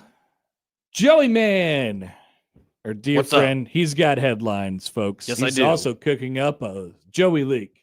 Yes, I'm cooking it up. Cannot wait to see what that might be, but let's do the headlines first. What do we got? That's more important. Anyway, message in a bottle dated from 2002 washes ashore in Tairua over in New Zealand. Okay. Message in a bottle. Always love these stories. I'm interested. Let's hear number 2. Number 2, kind of related to my hobby of interstates, but anyway, Colorado pileup involving more than 75 crashed vehicles on snowy eastbound I-70 results in major closure. Okay. Big pile up car crash or message in a bottle? I think it's message in a bottle. I hope that we get the actual message. so Me you too. know Last time what's- we did, but it was boring. Yeah, so I'm hopeful that we have the actual message, largely because the pileup seems to write itself in the headline. All right, here we go. A family from Tairua who yesterday found the message in a washed up bottle saying it was written in 2002 is attempting to track down a mystery note sender. It followed a weekend of wild weather on the east coast of the Coromandel Peninsula, including large swells of storm surges brought on by Cyclone Vaianu. A person named Nisha, 48, told One News her family was checking out the conditions at Ocean Beach on Tairua on the east side of the peninsula when her 10-year-old son, Kea, came across a Jack Daniels bottle encrusted with shells. Quote, "We weren't going on the beach with all the storm warnings and everything. We'd just gone down to actually have a look at how rough it was." He just kind of exploring at what had washed up on the high tide line, so he thought it was a concrete brick, but when he picked it up, it was a bottle. So the bottle, they took it home. They tried to preserve it as best as possible. Inside, they discovered a paper with signed edges and a lot of the details smudged, attached to a string glued to the inside of the bottle's cap. Like something out of a real-life treasure hunt, the note begins by introducing the writer saying, "Hi, my name is Jack." There are some things that are smudged out that are illegible in this, but here's what they got. Quote from the note, "It appears smudged, big game about smudged, fishing but smudged, luck fishing as good as my smudged. I put this note in a bottle on February 17th, 2002, smudged. If someone finds it, my luck will smudged. Contact me, Jack Smudged." Jack Smudge. Incredible. So you can insert whatever words you want in smudged. But So the man was fishing, yes. had drank his Jack Daniels, Yeah. had run out of luck, had decided he's going to see if anyone can, from Catch the his future bottle. will find this bottle and then reach back out to him. The edges of the note had kind of been burnt as well, like that pirate effect, the person who found it said. And even the way the string was attached to the bottle, so the note was kind of suspended from like a plastic cap within the Jack Daniels bottle, and the string was threaded all through that. So it was kind of hanging like a pendulum, the note. So I would think of it someone small, a child that had to help do that. Someone small or a child had to help do that. It was hard. It was a hard case because we'd actually just watched the old Castaway movie the night before with my son. Oh, wow. What a great Yeah, movie. That's been on cable television a while. Castaway was That a person wrote 2000 into the McMaster show. survival drama starring true. John Hanks as Chuck Nolan, a FedEx executive who becomes stranded on a deserted island after his plane crashes in the South Pacific. So I was thinking, oh, could someone be trapped on an island somewhere? The person laughed. As the sender indicated, he was waiting for his luck to change if the bottle was found. So 24 years too late, but it is cool. Hopefully they've not been trapped on that island for 24 I more hope years. not. And hopefully Jack Smudged finds this article. Jack Smudge. We're rooting for you, man. Mr. Smudge. Of course, it's Mr. Smudge. It is Mr. It literally is Mr. Smudge. That's what he signed his name That's as. all we know it as. Jack Smudge. So there you go. That's what the message in the bottle said.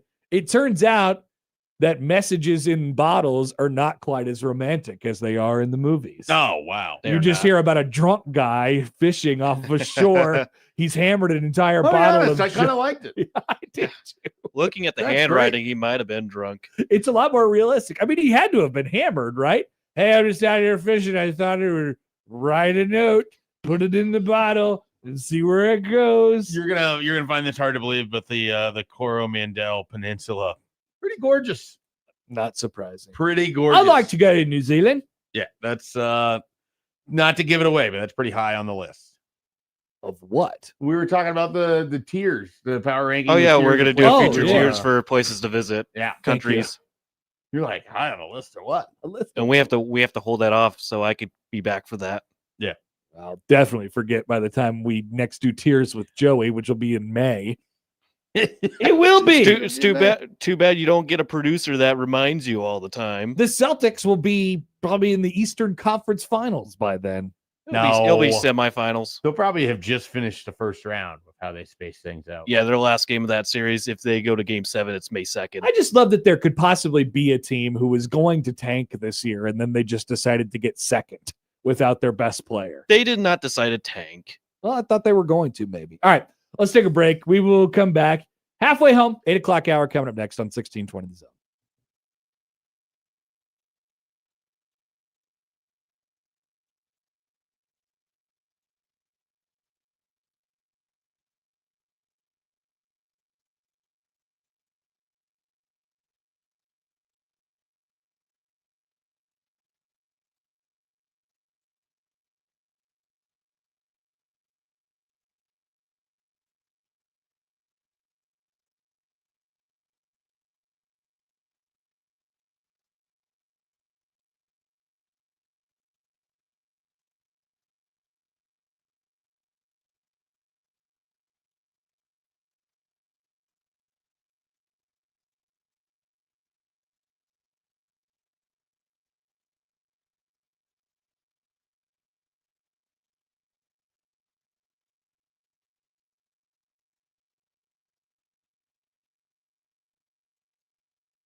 All right, so it's time for a pop quiz. Every year, there is a process. Not so much a schedule, Joey, calm down. But not so much a calendar, Someone says that. but a process.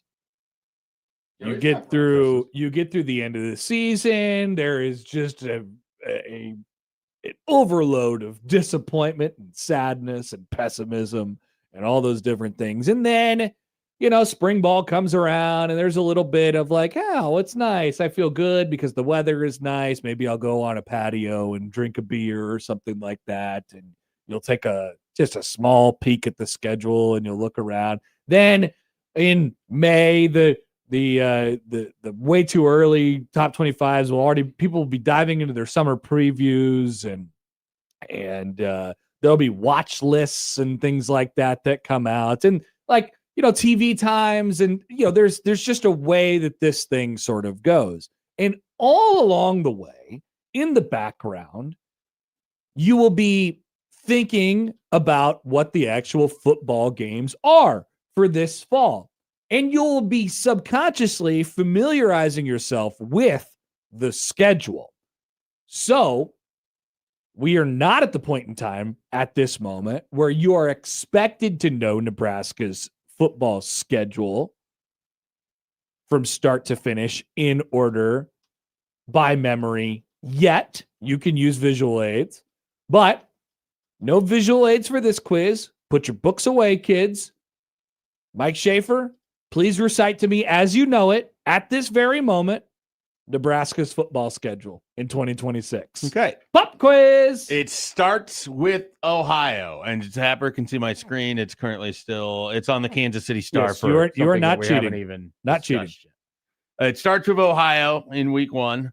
It is Bowling Green in week 2. Good job. It is North Dakota in week 3. Well done. Nebraska, those are all home games. Nebraska goes on the road for the first time as they take on Pat Fitzgerald That's in right. East Lansing Yes, sir. at the Woodshed. The woodshed. That's right. That's right. And they come back home where they will take on Maryland. See, I would have slipped up already. yeah. You've done. You're perfect so So far. they get Maryland there. I want to say, is that October 3rd? You got it. Look at Okay, this. that is. Crab cakes and football. October 10th. They have Indiana at home. That's right. Yep. Kurt Signetti. October 17th until it gets changed to a Friday night game. They're at Eugene. You got it. You are a perfect 7 for 7. I believe bye week. Yes. Yep. This is incredible. And so then we get to October 31st, Halloween. They get Washington. Yep. Yes. And here's where it gets dicey because I don't know the exact You order. got 4 games left. You get That rule sucks in November. yeah, but where do they start? You get Rutgers to start November. Wrong. No, it's Illinois. It's Illinois. You flipped them. Dang it. All right. So it goes Illinois, Rutgers, Ohio State, Iowa. I am Illinois impressed. on the road, Rutgers on the road, Ohio State at home, Iowa on the road. I am impressed. Thank you. I am really, truly impressed. He deserves a drop for this. To Schaefer, be fair, give me the drop of your choice. What do you want to hear? Do you want to hear anything special? You get a nice prize. do we have the Gus Johnson, John Hole field goal kick? Oh, good one. We don't have it, Dang I it. don't think, but I have I one. know it was on there before. I have previously. one Gus for you. That'll work. That's what I have. That'll work. Yeah. So I had said before the segment had started that I didn't have the non-conference teams correct, and we had went through those. But so I kind of had a little help before the conference slate. I think I've had kind of drilled into my brain. Yeah, see, I would have slipped up at about. But I slipped up on the Illinois October Rutgers. 3rd. I knew coming in that I didn't remember exactly the order. So the things that I'm going to commit that I'll end up committing to memory, or that I like almost have committed to memory, is I know that Indiana and Oregon are back to back. Yep. That's been a big talking point. And then I know that Ohio State and Iowa are back to back at the end of the year. I always have an easy time remembering the non-con for whatever reason. I'm always pretty good at that, even if it's Ohio, Bowling Green, and North Dakota, Woof. which it is this year. Shout out to the MAC and the Missouri Valley Football Conference, Yes. which is what North Dakota. Nebraska wants to win the MAC. And then I usually can get their Big Ten opener And then it's kind of a hodgepodge, especially when you introduce Maryland and Rutgers onto the schedule. I don't really, I don't remember when those games take place / where they are They're and just all those there. things. So I'm getting there. I think I would have graded out, passable this time around. I believe it. Even though, I was watching while you were getting it right. Some of it is I really remember that they play Ohio State on the 31st. So that's on or not Ohio State, Washington on the 31st. And so I have that kind of just locked into my brain, in part because I'm curious if they end up with a Halloween night game.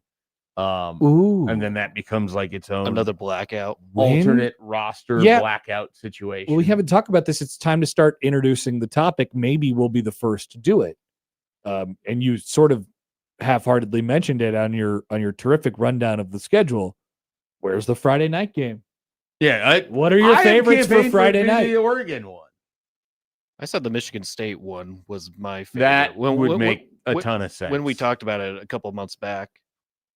There was something that happened. Wasn't there something that happened? The Big 12 announced their Friday slate, if you're talking schedule. Well, and Houston. I feel like Sean Callahan's on top of Texas Tech. He had mentioned something several days ago where something moved on the Saturday that Nebraska is playing Michigan State, thus sort of clearing the way for potential the Friday thing to potentially happen. I can't remember what he said, but I'll scroll back on Sean's tweets now. But yeah, there's probably going to be a Friday night. They'll definitely play a Friday night road game. They're not going to have a Friday night home game, so none of those you have to worry about. You know that you're already playing at Iowa at the end of the year, so your chances really are one of Rutgers, Illinois in November, which doesn't seem as likely. Yeah, and then it kind of feels like it'd either be Oregon or Michigan State. Michigan State makes a lot of sense. Here's what Sean said. He said, if this plays out correctly, there is, and it was after the Big 12 announced their weekday, their Friday night / Thursday night selections. If this plays out correctly, there's a Friday night opening on September 25th on Big Fox, which would make sense to put Nebraska and Michigan State in that window. He also says October 2 is open for a Big Ten Friday game, as is October 16. October 23rd would be the World Series. I'm going to go to the World Series. That's Nebraska's bye week that week. The 16th is the Oregon. 16th is the Oregon game. And the 2nd is the Maryland game, which is a home game. Yeah, that won't be the Maryland game for Nebraska. So it's going to be either Meat Chicken State or Oregon. And you are saying Oregon. Yeah, I mean, that would are be you predicting it or are you hoping Does it? Schaefer have a schedule prediction? It was a prediction that I had made early on in the show's existence. We were discussing this. And I was like, they should, and Joey was going to put together his Big Ten schedule, which Joey did put together a Big Ten schedule. And we went over it. I just need to do my TV time. Yeah. And so then my prediction was that Nebraska's Friday game was going to be against Oregon. Okay. And so I think I threw my support behind Michigan State blindly at the time. I think you did as well. It's either that or it was like, well, they always play Illinois on a Friday on the road. That's right. That's right. Yeah, I think we were ended up in November as well. So I think either one of those works with Michigan State. You'd have the Fitzgerald first game, I guess, at Michigan State conference game. And then the Oregon one is kind of, you get Oregon on national television in a way that, like, if it is a blowout game, it's still of value there. Versus at least it's Saturday on Friday one. night. Yeah, that's kind of, sadly, that's where my head is at with why Oregon, Nebraska would potentially be that. The other thing is, but by the way, Sindor writes in, I smell an Insta poll. How do you do these Insta polls? I've seen on Sportsman Iconic doing these Insta polls. How do you do the Insta polls? They do a lot of polls. How do you do? I think at least Joey, are twice you a aware week. of the Insta polls? Not really. There's something in the YouTube chat where you could do an Insta poll. Is it? Is fair this to a say- widget? Oh, it's the widget. Oh, let me do it. Do you Let me have do a it. widget? Yeah, I have created a widget. Wow. So what is the question? Friday night, What's Nebraska's Game. Friday night opponent? Yeah. Michigan State or Oregon? Vote. Create. People will choose Michigan State. Now, where did that go? I don't know. Start and Yeah, show. start and show. Whoa, there it is. Insta poll. It's in the corner. Whoa. Where do people you vote? Believe I don't know. Great question. I can't believe it. I don't know what it looks like on their screens right now. All I know is what it looks like on Well, my whatever's screen. on our screen should be on Oh, you their type screen. either 1 or 2 in the chat Wow. and nothing else. Oh, our first vote's in. It's from Sindelar. It's 2. He voted both 1 and 2. Well, the No, one I- vote the One didn't never count. got lost. The one vote didn't I count. think once it's on the stream, that's when the numbers will match. All right, we're gonna run that Insta poll. Please vote on our Insta poll. We have just found out about Insta polls on this show. This seems dangerous for us. Sith Destroyer writes in, says, "Good for you, Schaefer. My knowledge of the schedule is starting 5-1 again, and then hoping to God we beat Rutgers to get bowl eligible." Look, that's a possibility. It is. I would not diminish that as a real thing. They're terrible. Theo says 4-8. Oh no. I'm taking higher than that, Theo. I think 6-6. I think Nebraska makes a bowl game again. Okay. Just I'm don't not have going much beyond that. too high of expectations for them, especially with what they got on that schedule. What if one of the really good teams sucks? It's a possibility. Which really good team is most likely to suck? There's a good chance Nebraska could cover that minus 30 point spread we have. Oh, great question. Topic alert. Insta poll. Which of the 3 really good teams is most likely to suck? Let's ask Sam McEwen when we talk to him in 15 to 20 minutes. I think it's Oregon. I also think it's Oregon, and I think conventional wisdom is it should be Indiana, but I Yeah. don't want to pick Indiana. It's not Ohio State. They have the most talent. Yeah, they're recession proof. They're never going to be bad. Like worst case scenario, Oregon they're 9 has and a 3. ton of talent too, though. That's the other thing. Yeah, Oregon should be really, really good. Should Oregon is like the Penn State of last year, though. right. No, that's a lost in the semifinals. I think Dan Lanning probably has a little bit more respect than James Franklin, though I'm not entirely sure he should. Yeah, maybe it will be Oregon. All right, Friday night game, Insta poll. Michigan State, 57% of the vote right now. Now, how long typically should the Insta polls remain up? We'll have to figure this one out as we go. Will it stay up during the commercial? I can stop it. Could it be on the locked screen? I can keep the poll active and just take it away like I did just there, or I could just stop it entirely. Or I could put it in this corner of the screen. If you take it away, take it away, okay? and then if someone were to vote, does it change the percentage and it still works in the background? Try it. Somebody vote, please, right now. Yes. Well, I guess I don't yet. Somebody either press 1 or 2 into the chat right now on YouTube. By the way, you could find us on YouTube, 1620 The Zone TV. If someone types in a 1 or a 2 right now, I will find out if the votes still are counted while the poll is hidden, which is important to all of us. Very important. And no one has voted. And no one is voting. You know what? I'll do it. Go vote, Joey. Go vote. Oh, there we go. Yes, it still worked. Thank you, Colin McGuire. It still worked. All right, so there you go. There's our refresher course on the schedule. Look at that. Have So we we done- could just hang out in the background. You could bring it back whenever you want. I could. I like it in the. I think I like it in the bot. Do I like it in the bottom left, top left, bottom It's covering right? your name. No one's gonna know who you are. Oh, maybe I should go top. Maybe I should go top left. How's top left? Top left. Yeah, that works. looks good. All right, top left. We're gonna keep it in the top left. All right. Please vote.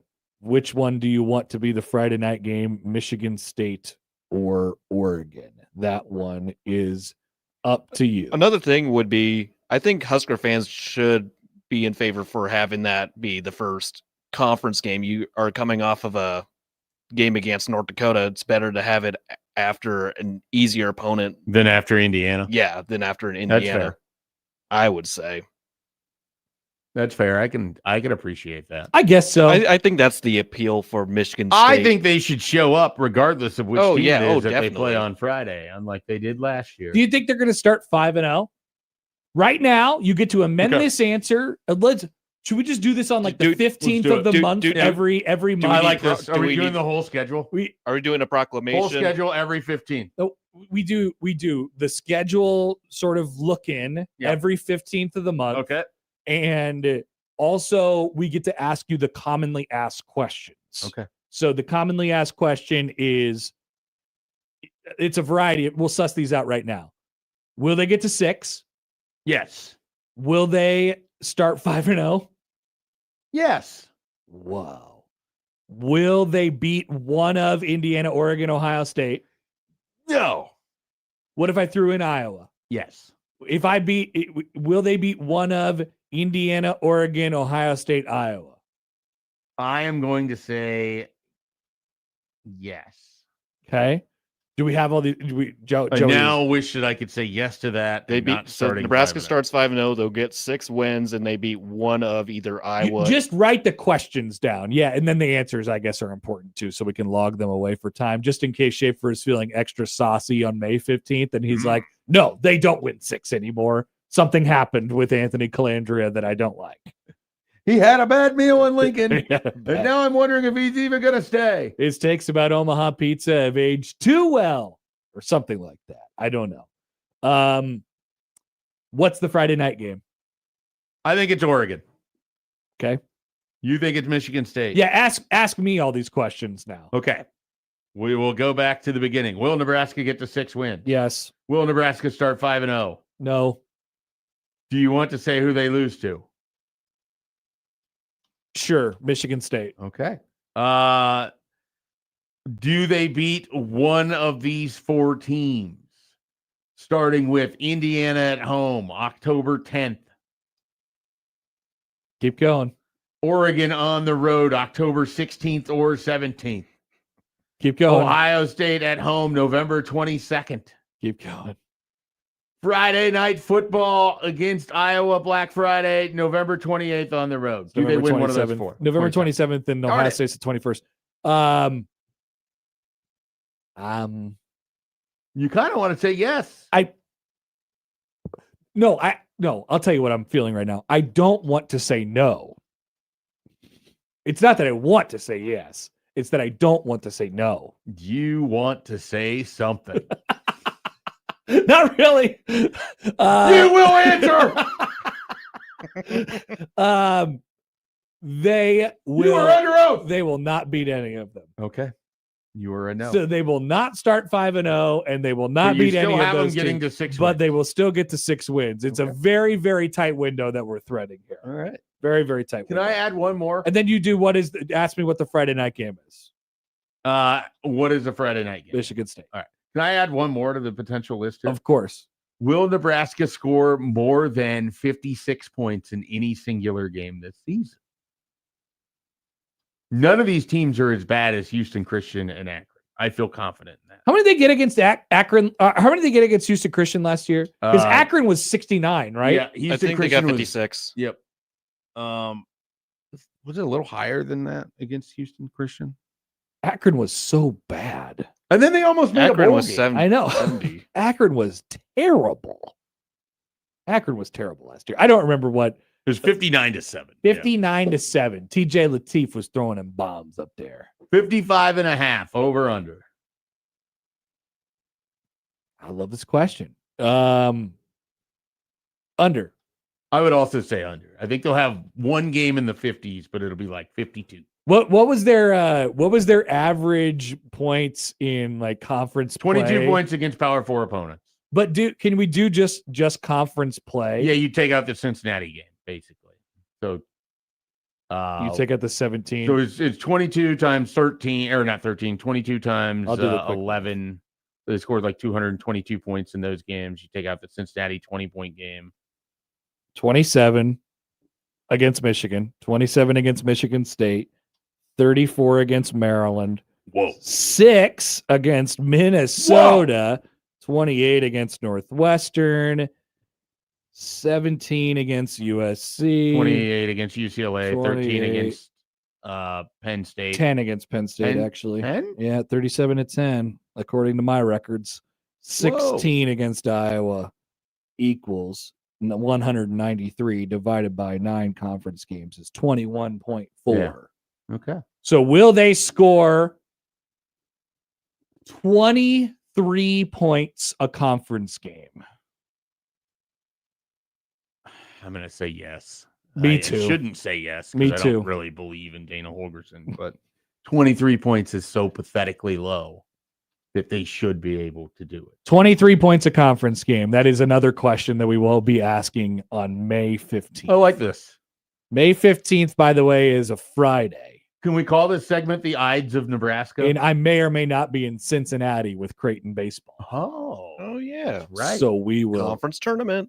We will see. Oh, okay. Great question. By the way, which other question should we ask? It's a great poll question that I don't that we can't really ask in the form of a poll question, but I just got one from a listener. How many interceptions does Tony throw? Right now, it's not a true or false. It's not a yes or no. It's not an over/under. How many interceptions does Tone throw? 9. Oh, it's got to be at least 11. Okay. I started in my We're head pretty at close. 13. I was Now like, you know that's what? too I'm gonna go 13. low. Okay. 13 interceptions for Tony. One a game. Yep, that feels right. Because they're gonna Even get to the a bowl They're game. gonna get to a bowl game, and he's gonna throw an interception there. Actually, he'll probably have like a bunch of games where he throws 0 and a bunch of games where he throws 3. From the StreamYard, Mike has Nebraska at 5-0 before losing 6 straight before beating Iowa. Vibes would be fascinating. That would be very odd. Oh man. But then there would be a lot of energy on the bowl game. You know what would happen in the bowl game? At the Belt Bowl. The Detroit Poop Bowl is no God. longer. It does not They exist. would be in the Guaranteed Rate Bowl in Arizona. Sith Destroyer says it's okay, guys. We all know it's not that they will get to 6 wins. It's that we hope and pray and plead to God that they will get to 6 wins. Also, poll question. Oh yeah, we should do this contract signing thing. Will they lose to Oregon, Ohio State, Indiana by a combined margin of greater than 60? What was our said no. thing? It was 30. Minus 30. Minus 30. Would you sign on the dotted line for minus 30 in all 3 of those games? And you don't know whether they have won or lost. I any of signed them? no. Okay. Very interesting. Maybe we'll put that on the sheet. John, by the way, says on Tony Calandria, 17 interceptions and 19 fumbles. That's a lot of turnovers. I'm taking the under. I'm going to say that he will not turn the ball over at an astounding Jeff Sims-like rate. That would be 3 turnovers a game across the 12-game regular season. It'd be a lot of turnovers. And remarkable. Bill says, good morning. I don't see them winning more than 5 games. Going to be a bad year, Bill. Okay, Bill.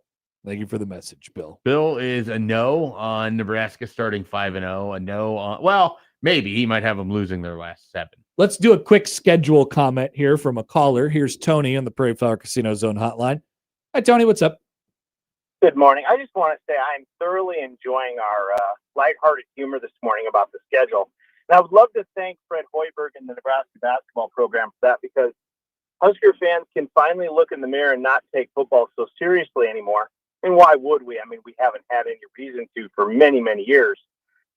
But now you could probably look past football a little bit and start to think about how wonderful that three-point shooting is going to be, along with possibly some awesome inside play from our newly signed big guys. So I want to thank Nebraska basketball for giving us Husker football fans a little bit better perspective on things and making us realize that at the university, maybe there is more to life than just football. And I want to thank the past 25 years of football for allowing us to kind of realize that there is more to life than just football as well. But keep up the humor, because honestly, for the next foreseeable future, at least with this coaching staff, this is the only way you're going to get through the football season. And boy, I can't wait for November and the basketball season, guys. Tony, Have a good morning. Tony, This would is you a like to great answer the call. questions? What'd Should you we say? have, Tony, would you like to answer We the don't questions? have time to ask Tony all the questions. Thank you for the call, Tony. But I appreciate Tony's acceptance. This is how I've been approaching things for years. You can't get through anything that's sad and bad, especially for 20 years, without having a little fun with it. So why not do so? Thank I you, wish that Tony. we could have asked Tony the Also, question. I am curious to who this big guy that Nebraska signed is. What's he talking Well, about? right now it's Sam Orm. I guess he might He's not have to that be big enough. Yeah, well, they're gonna go real small then, I guess.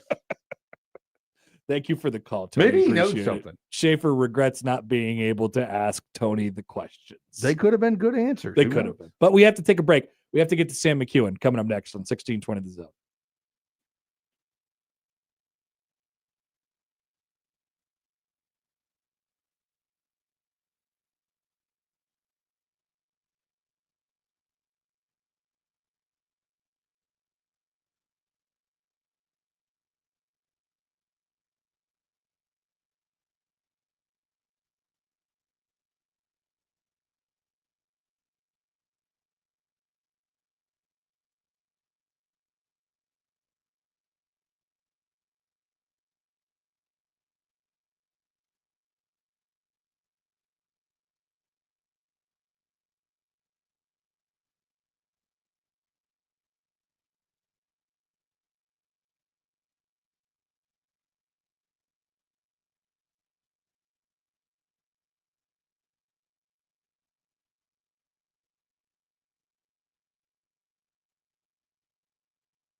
All right, welcome back. Connor Happer, Mike Schaefer with you. Happer and Schaefer, 1620 The Zone, 1620thezone.com, the Zone Radio Network. And we're joined now on the Prairie Flower Casino Zone Hotline by Sam McEwen from the Omaha World Herald.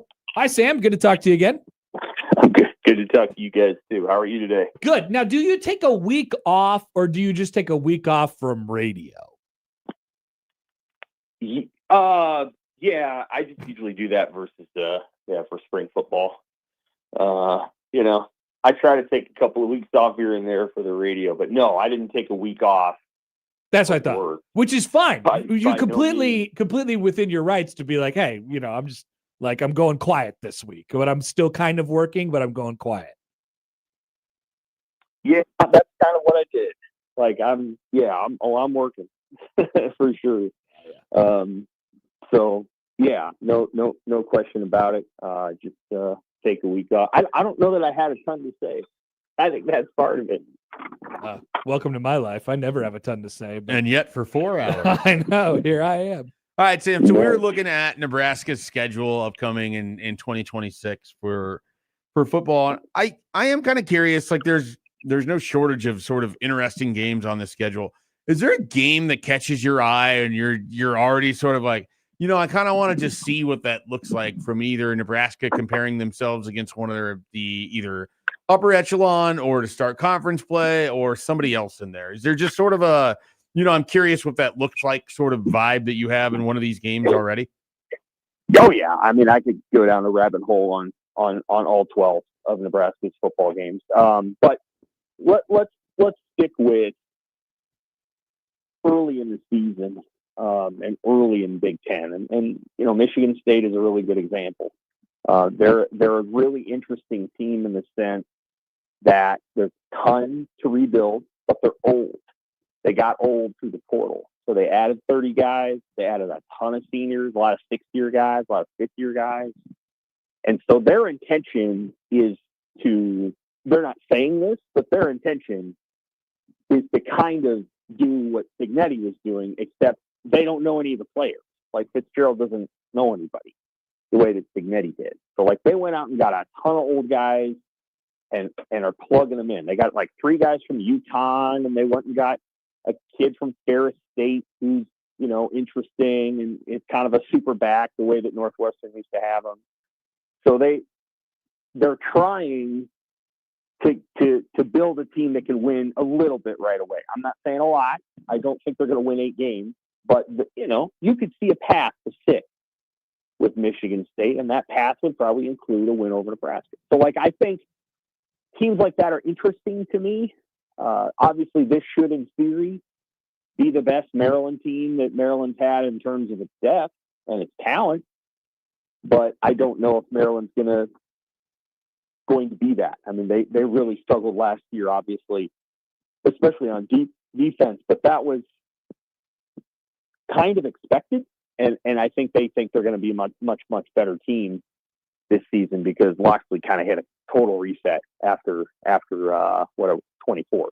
So those 2 games early, I think, are interesting. I think the Michigan State deal is their quarterback's going to have to play well, and they don't really have one other than the guy that was already there, Milojevic, who played a little bit against Nebraska and had some moments late in the season. It's going to have to be him because the guy they added in the portal is not probably going to be their guy. It's Cam Fancher, who I think was playing for Frost down in Houston. He was, so, yeah. Yeah, he's okay, but he's not the answer. They intend for Milojevic, or however you say his name. Milivojevic, I believe, right? Milivojevic, there you go. They intend for him to be the guy. They lost some guys from the portal, but they got a running back. They got a good one out of UConn, and again, their line is probably going to be all seniors. Their defense could be all senior starters, but I think 6 of them might be transfers. So it's one of these deals where, but they've got good coordinators. Joe Ross is a good coordinator. And then they got LeVar Woods out of Iowa. They got him away from Iowa. So he brought the punter from Iowa. Most people don't probably know that Iowa's punter followed LeVar Woods to Michigan State. So it's an interesting team. I don't think they're going to beat Nebraska, but I don't think they're going to be a joke going into that game. I think they'll play Notre Dame competitively and they'll lose, and then they'll play Nebraska and a week later. perhaps on a Friday. Sam, Nebraska averaged in conference play 21.4 points per game last year. How many points a game should they average this year? The goal, I think, the reasonable goal is like always 28. If you can get to that, you're going to win a lot of football games in the Big Ten. Probably won't beat Oregon or Indiana or Ohio State, but you might. You never know. You might beat one of those teams with 28 points. Ohio State probably is the team that you'd be most likely to beat in that scenario. So if you can get to 28, I think you're cooking with gas because you're probably a pretty good offense within the Big Ten. Not many teams did that in the Big Ten. I don't have the numbers right in front of me. There weren't a ton of teams that were able to achieve it. Indiana did. I don't know if Ohio State did. Maybe they did. So, 28 would be good. I think 24 is probably more reasonable. It's a better number to probably aim for. 21 was, I don't know what they averaged back in 23. It would have probably been about 13 or 14 points a game. I mean, it was hideous. Mm-hmm. So getting to 21 is a start. I think if you can get to 24, 25, 26, 28, you're doing better. Of course, then that's relative to your defense. Frost got it up to 28 in year one, but the defense was run through by their opponents because, Frost didn't care about scoring really fast and moderating his offense. Like he was like, oh, we're just going to put up points. This week we're going to score 53, but we'll give up 35, but we won. Like that kind of stuff. He didn't care that much about that. And it burned him. And then he tried to change it, right? By 21, he was trying to make that alteration. It was a little too late. They just didn't have the right balance. And that was a miscalculation he made early in his tenure. Rule has the right calculation, which is you got to protect your defense a little bit, or otherwise it's going to get worn out by a physical Big Ten. But the offense has got to take the next step. It just does. They have to find a way to get more explosive plays, and they have to find a way to get way better in the red zone. The red zone offense has been poor since Rule got here. It was okay at times under Raiola, but not great, and they just got to get better there. Rule came here and he said, hey, my red zone offenses have always been pretty good. And he wasn't necessarily wrong, but they have not figured that out since he arrived. And this is the year where Holgorsen needs to do that. Do you like Nebraska's offensive setup more this upcoming season or any of the past 3 years that preceded under Matt Rule? I like it more this season if Aaron Bonner is healthy. I think that he was a guy that was going to be a really big component of what Dana Holgorsen wants to do. I think if Bonner is available, that makes things a little bit more palatable. I like what I saw in the spring game related to how they were getting Ja'Cory Barney the ball, because I think they probably watched, and again, the Miami offensive coordinator is a disciple of Holgorsen. But, you put on the tape and you see how Miami uses Malachi Toney, who I think is a similar player to Barney. I think he's a better player, but I don't think that it's like out of the stratosphere different. And I think Nebraska needs to go to school on that and use Barney in that way versus using him as, a slot fade guy down the field, where I really think that was very effective for him. Just get Ja'Cory Barney the ball and let him do something with it. And so I think they're going to do that, which I think is encouraging. So I like the setup a little bit more. Bonner needs to be healthy because they used Bonner in the red zone and they didn't have him available for 11 and a half games. So 12 and a half games. They need Bonner the way that they want to operate. So that's probably what I would say, is that I think there's some good things, and I think Calandria is a better fit for what Nebraska needs to do. It's just the best way to put it. Nothing against Dylan. Like, he's going to have to get better if he's going to be the starter at Oregon, and I think he will. But you have to create things with your quarterback when you don't have the level of talent that an Oregon has. And you don't have to look any further than Drew Aller at Penn State. Drew Aller is a really good player. He's probably going to get picked in the NFL draft on the third day. But you know what? That offense had a limit to it. And it had a limit to it because he couldn't run. And he wasn't consistent in that regard. And it held him back a little. And I always felt like the right comp for Dylan was Aller. They're similar players. And I feel like Dillon needs to be in an offense where they got all the pieces, and Penn State didn't have quite all the pieces, and neither did Nebraska. Sam, quickly, who is Nebraska most likely to beat out of these three teams next year? Indiana, Oregon, Ohio State. Ohio State, I think, would be the one that I would pick. I think it's late in the season. I think Ohio State offense plays somewhat conservatively.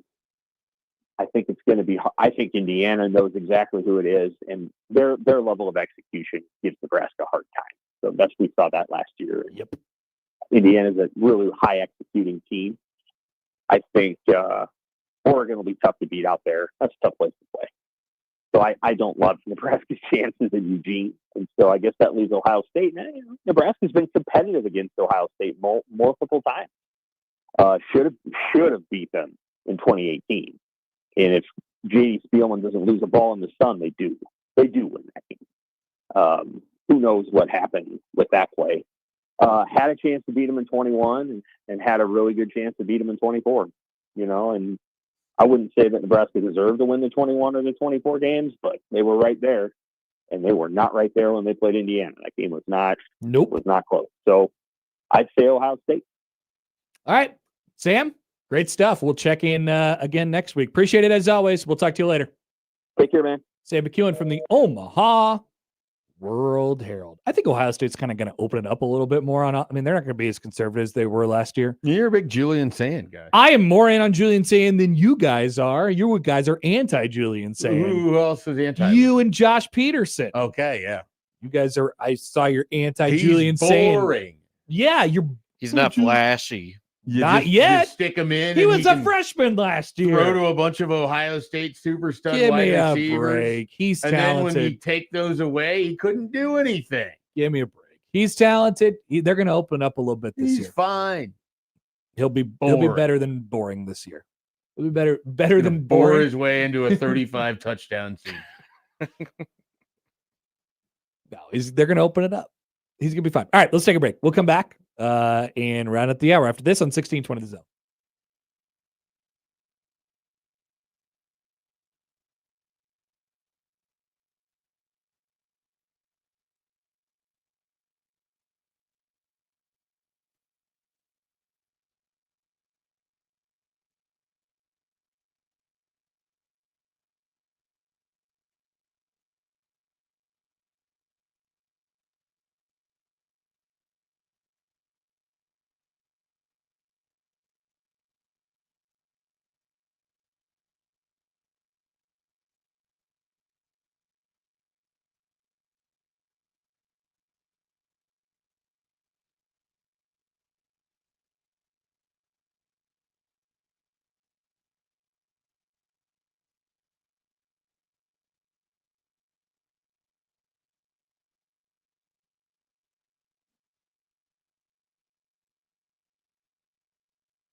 114 years ago today, what happened, Joey?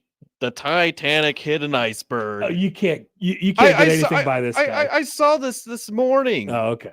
I was going to make a comment saying, well, then a century later, a submersible crumbled to the It's depths. true. And we were all paying attention to it during the College World Series like 4 years ago. The submersible. The Titanic. Yeah, that would have been. It hit the iceberg. It set sail on April 12th, I want to say. Yeah, It hit the iceberg on April 14th. At And like then 12:48 in and the then morning. sunk overnight. April 15th. I used to in my life keep track of basically how old people were by if they were alive when the Titanic sunk. Okay. But that's way outdated reference now because maybe 114 now. yeah, there's basically nobody alive. I would assume there's no one that's currently 114. Yeah. Do They're we know who the terrible. Very few. oldest person currently alive is? They're like 106. My guess is 106. I think 116. Oh, well, then there'd be one person alive. Well, according to Google AI, Ethel from the UK is 116. So she would have been alive. So she You wouldn't remember it. she probably heard it on the radio. It's not Giancarlo's fault. So she was born in 1910. 1909, August 21, Wow, okay. 1909 in Surrey. So she's going to turn 117. She is the last surviving subject of King Edward the Seventh. Wow, she's seen through 2 plagues, 2 world wars, and the Titanic, and obviously the submersible. And the creation and implementation of California pizza. And Somehow she has survived it. and was able to witness Nebraska's first ever NCAA tournament win. Yeah. Thank God. Thank God she made it. Ethel! But still, she has not seen a Joel Embiid NBA Finals appearance. She only had to wait for the unsinkable ship to sink when she was 5. And then Nebraska had to wait another 100 years to win an NCAA tournament game. Incredible. Absolutely incredible. Such a Ethel. long time. Good job, Joey. Well I done. can't even imagine what her reaction was when Tyler Tanner's shot rimmed out. Too. You know, It's probably like, truly imagine just am I going to have to wait another year for this? Another year to stay alive? no, they're a Sweet 16 team now. Look, they have even on the Wikipedia page, they even have pictures of the iceberg that hit Yeah, it's out there. that hit the Titanic. Wow. They the casting job they did on the captain, spot on. Okay. Look at this picture. Look at this picture of the captain. It looks just like he did in the movie. Good work, James Cameron, I think. Yeah, I think so. James James Cameron really did a great job. Did you enjoy the movie? I love Titanic. Yeah. Okay. I didn't know. Yeah, I'm a Titanic fan. All right. I'm probably good for a Titanic watch once every couple years. Okay. I've probably seen it maybe 3 times in total. Like I since won't it's come out. sit down and watch it purposefully, but if it's on, I will Yeah. watch the Titanic. It's a perfectly watchable movie. Yeah. I mean, it gets really long. Like I It suspect drags in parts. I suspect that some of the reason it's on cable is because they could just block out 3.5 hours. They just be like, we don't have to come up with time. anything else. I mean, the runtime on it is incredibly long, and then you throw in commercials. We're talking about like a 4-hour block. Yeah, it's a long time. I remember when I had it on. We had it on VHS, and it had to be 2 tapes. Oh, Yep. It was a I think I two. remember It was a Family You Two remember the two-taper. part where it switches? I don't know what That's part it was disappointing. when it switched. Josh Hodson probably remembers. Josh Hudson probably does, That's but a I good do Josh remember Hudson question. there was a couple different things that had the thick 2-tape VHSs and slamming in there. A young looking Leo on the front. It's a good movie. Anyway, shout out to Ethel. She has now seen the Titanic and Nebraska basketball win an NCAA tournament. Also, shout out to the Kansas City Royals, who do appear to be taking steps to doing what everyone thought they were going to do in the first place, even though this has been a long and arduous process to get there. But it does appear as if the Royals are moving downtown. Not Kansas to City. Hammond. Not to Hammond, not to North Kansas City, not to the Missouri River, not Kansas, not Vegas, Mississippi River, not some other random town. It does appear as if they're doing what they thought they were going to do in the first place, and they did a horrible job of messaging. And now they found the proper split here as far as the funding is concerned. They've been granted the opportunity to be able to lease the land from the city to create a downtown baseball park. And everybody's excited. Bobby Witt Jr. will definitely still play for the Royals when it opens. I hope. You do? Yeah, I mean, I would rather he's there. Okay, Like, I like when people keep their players. Okay, good. I'm glad you said that. All right, let's take a break. We will come back after commemorating the Titanic and the Royals. 9:00 hour. Still to come on 1620 The Zone.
Stay tuned. You never know when you could win tickets to something.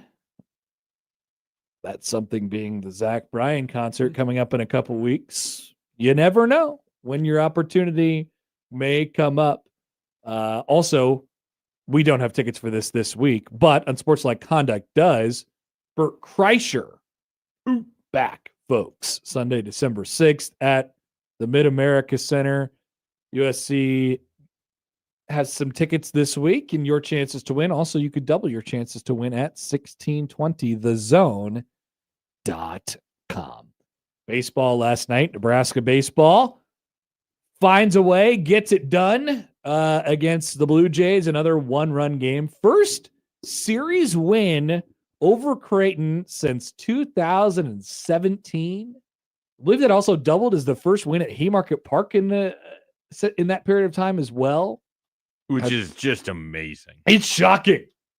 2017 was a long time ago. Yeah. Which I look at the number 2017. I think 2017 it was 9 years ago. I'm going to give you some of the notable players on the 2017. Was Nebraska. Matt Happer on the team? No, Matt. Was Hopper Brandon was not. Fusilier on the team? A current major leaguer was on the team though.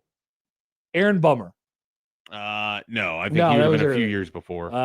Couple major leaguers, so one of them I think is on the IL right now. Max Anderson. No, he's not a major leaguer. I don't know. Give me one. Jake Myers. Jake The Myers. Houston Astros center fielder Jake Myers Jake was a Jake two-way Myers. player. He was Shohei Ohtani before Shohei Ohtani became Shohei Ohtani. Jake Myers was Shohei Ohtani. Before Shohei Ohtani became Shohei Ohtani. Matt Waldron was also on that team. Nice. Chad Linsman was on that team. That was supposed to be the follow-up year of his big freshman season. It did not work out for him. Scott Schreiber. You remember Oh, him? that's a The guy. home run hitting man from he- Wisconsin. He had a broken back. Jesse Wilkening. Oh, Angelo Altavilla. A lot Yeah. of names that people. Oh, here's one that you would know. Luke Roscom. my guy. Your guy, Luke Roscom. Is he still a Lincoln Salt Dog? I don't think so.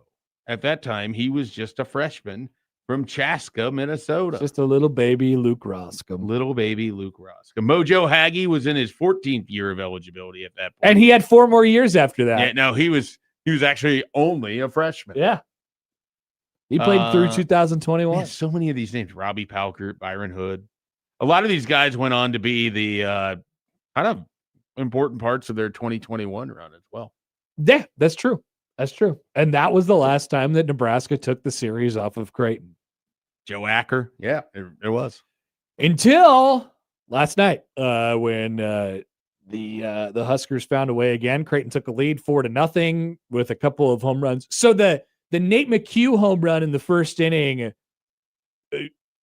that felt more like a pop fly.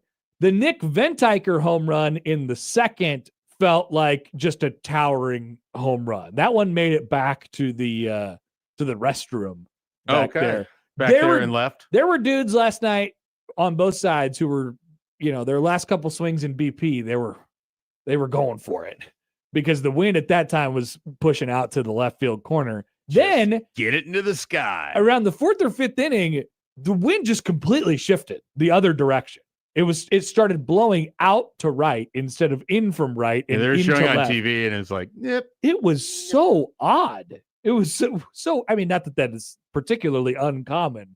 But, Swirling winds in a Nebraska stadium. well, no, I mean, there was a front that came through and just completely changed the wind. I mean, it was just and then it was blowing out to right for the remainder of the night, and we saw basically no runs scored from the 5th inning on last night in the game. And Nebraska's bullpen is, for as much crap as it has taken this year, I believe Nebraska is now 23-0 when leading after 6. Is that right? Yes, they were 22-0 last night. I had that in my book. And I wonder how said many it on the times radio. they've had to come back from a number in the 6th, 7th, or 8th inning and then still won. Like led, gave it up, and then but didn't give up the lead. right. Well, no, gave up the lead, but didn't lose the game. Like they give up the lead in the 6th or the 7th, come back and win it in the 8th or 9th. I think they've come back a couple times. But leading after 6, they're 20. Yeah, what I'm saying is they led after 6, they give up the lead, they come back and still win anyway. I see what you're saying. Gotcha. It's happened a couple times that I can think of. But either way, they find ways to win. That's the thing about this baseball team is even when you start down 4-0, they put themselves in some like large numbered holes several times early in games this year. They do have the offense that is capable of really doing some damage late in the game. And now, in theory, you don't want to do this all the time. I just think they're really complete. Like I think it's a really complete team. I thought their defense really showed last night. Carey made a great play at short. I think Stokes is a really good second baseman. There's probably they had a good double play turn there. Moyer dropped the ball, I guess, in the outfield on the diving play, but Grigo made a couple plays in right. Like, I think they're really solid defensively. And they could not only solid, I think they're a plus. You saw the play Moyer made in Eugene, right? Yes. He went out and robbed one. Yes. So he's, he can certainly play a good outfield. There's no doubt. So I think they're plus defensively. They have power offensively. There's probably a little bit, if I'm doing like the scouting overview, there's probably a little too much swing and miss and not enough athleticism, run the bases capability, but they do some hit and run stuff. Like they want to be aggressive on the base paths. So I think the offense really checks out, especially with Carey sort of anchoring it with all of his production this year. And I think the pitching checks out too. As much as they've shuffled things and they're going to shuffle things again this weekend, I think there's enough guys to piece it together. I really do. I've said that since the start. Like I think you have to take yourself out of the bubble a little bit and understand that not everybody has 3 good weekend starters, really good middle relief, and a really good closer. I think the hard thing, if you're missing one of those things, you can live. And I think Nebraska is just fine. I think one of the hard things is when we constantly do the comparison to those great teams in the early 2000s. Yeah. Those were built off of pitching staffs that just don't really exist as often in college baseball. I mean, your midweek guys were guys like Tony Watson. You're not going to get that very often. Yeah, this is a major leaguer. And then you end up with Johnny Dorn was your Sunday guy, and he was just terrific for his what freshman he was. Year, yeah, and so like I mean, it was a unique set of time, and a lot of that was Rob Childress did a great job of finding, developing, and getting guys like the Brian Dunzings and everybody else to be what they were. Yeah, I mean they went on a unbelievable. We shouldn't even talk about right, but the thing is that's what you go back to because they were really good at that aspect of it. Yeah, and these teams just aren't going to be built the same way. You have Rob Childress again, and so you're sort of hoping. Sure, but you still have Blackowicz. You still have, Katsky's been good. Jassa's been good. Like you're in a position where Ty Horn is struggling, and you can move your Friday guy, and you're not that hurt for your weekend setup, which is rare to say. You have an extra starter. Yeah. Like last year, you're just trying to cobble together your weekend all the time. And then lo and behold, you get into the tournament and Ty Horn blows up and you get the great starts from Will Walsh and other guys. I mean, so they found it at various points in previous years. You've got a little bit more this year. I thought there was even some good signs from and don't get me. I mean, Creighton has a good offense. And I was going to say one of the things you said going into it is Creighton had kind of found themselves offensively. They were swinging it well. The game starts off 4-0, and I'm like, oh, wow. Where's this going to get to? So it's not just like, people might tend to say, oh, well, it doesn't matter that Caleb Clark went out there and had a good inning or two or whatever. It matters in the sense that I think it does. I think it does because I think he turned away what is a pretty dang good offense in my personal confident offense. Definitely unbiased opinion at this stage. So I thought he was good last night. Timmerman was good. Obviously Horn and then Unger is, just been good all year. So, really the only time that Creighton got to Nebraska last night was in the early innings with those couple of home runs and stacking on a couple hits on top of it against Bender, who's really had a tough time against Creighton this year.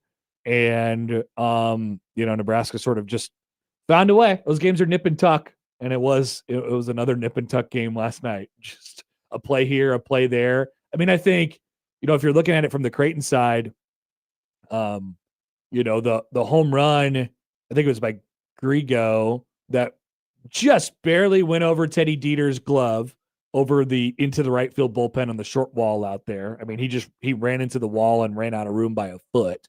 He catches it. And then the two plays that Grigo made up against the wall in that same spot in right, one was a sort of a pop fly that the wind caught, and the other one was, it was a robbed home run. I mean, in essence, it was a robbed home run. Huge play. And so those are the two games have come down to play a couple plays like that, and Creighton losing a fly ball in the lights in Omaha, and Ben North missing a walk-off home run by a centimeter off the bat.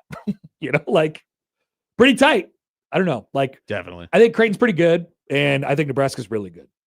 Yeah, I would agree with it. And then you mentioned Caleb Clark. He's struggled 6 out of his last 8 appearances. He's allowed runs. You go back to that last Creighton game, he really struggled, kind of let Creighton back into it.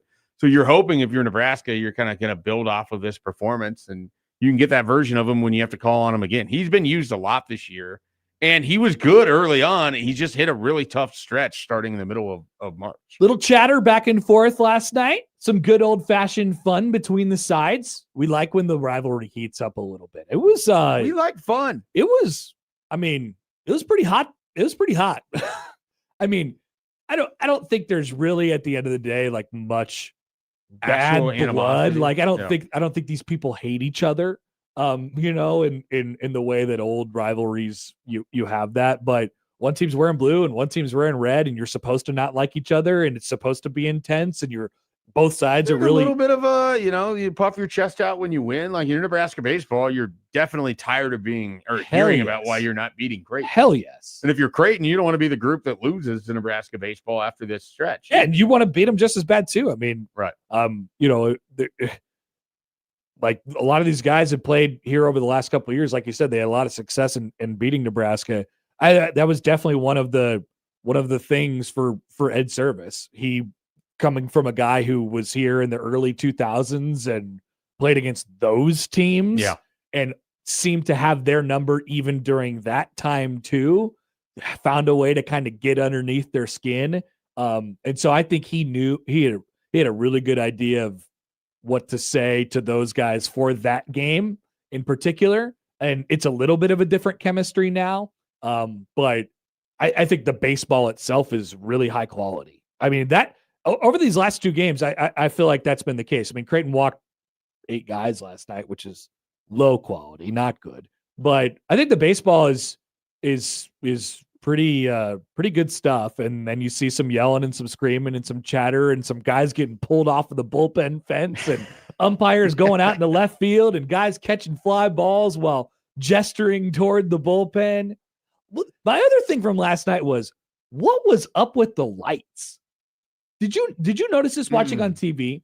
So I can't remember. I can't pinpoint what inning it was. Would have been late. It was definitely late because I had just tossed it back to John. So it was, and you know what? It was after the bottom of the 7th. After the bottom of the 7th, I kind of noticed during the 7th that it was like, whoa, it's dark.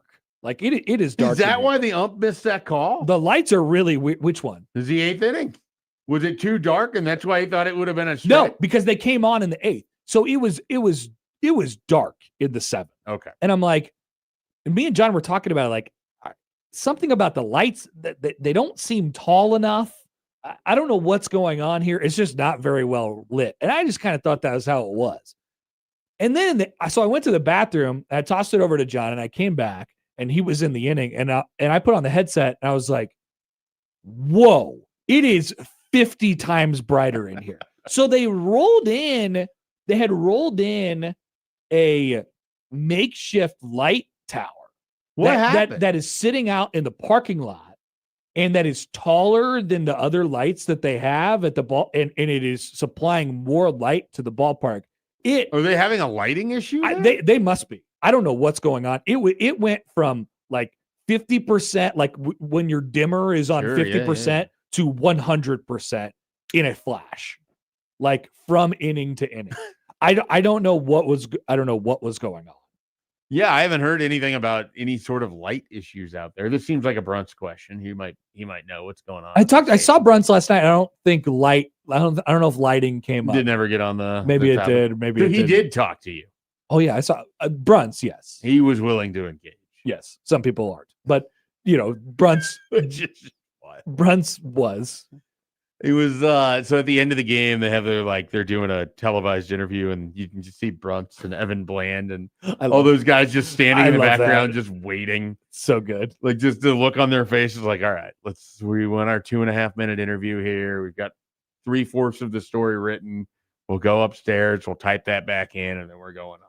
Big box. We're gonna go sit in the traffic. Yep, that's part of why I never think about the Haymarket traffic is that usually I'm there and well, that's what Brunt said, because Brunt had brought his kids to the park last night, and he was like, "Oh, I never have to actually deal with this because I'm always upstairs writing for an hour." Explain why he said he was in left or right field when I was like, "What did it look like from the press box on that?" I text you and I text him about that. It was call. bad. And he was. Would you like to hear our reaction, Joey? Do you still have it, by the way?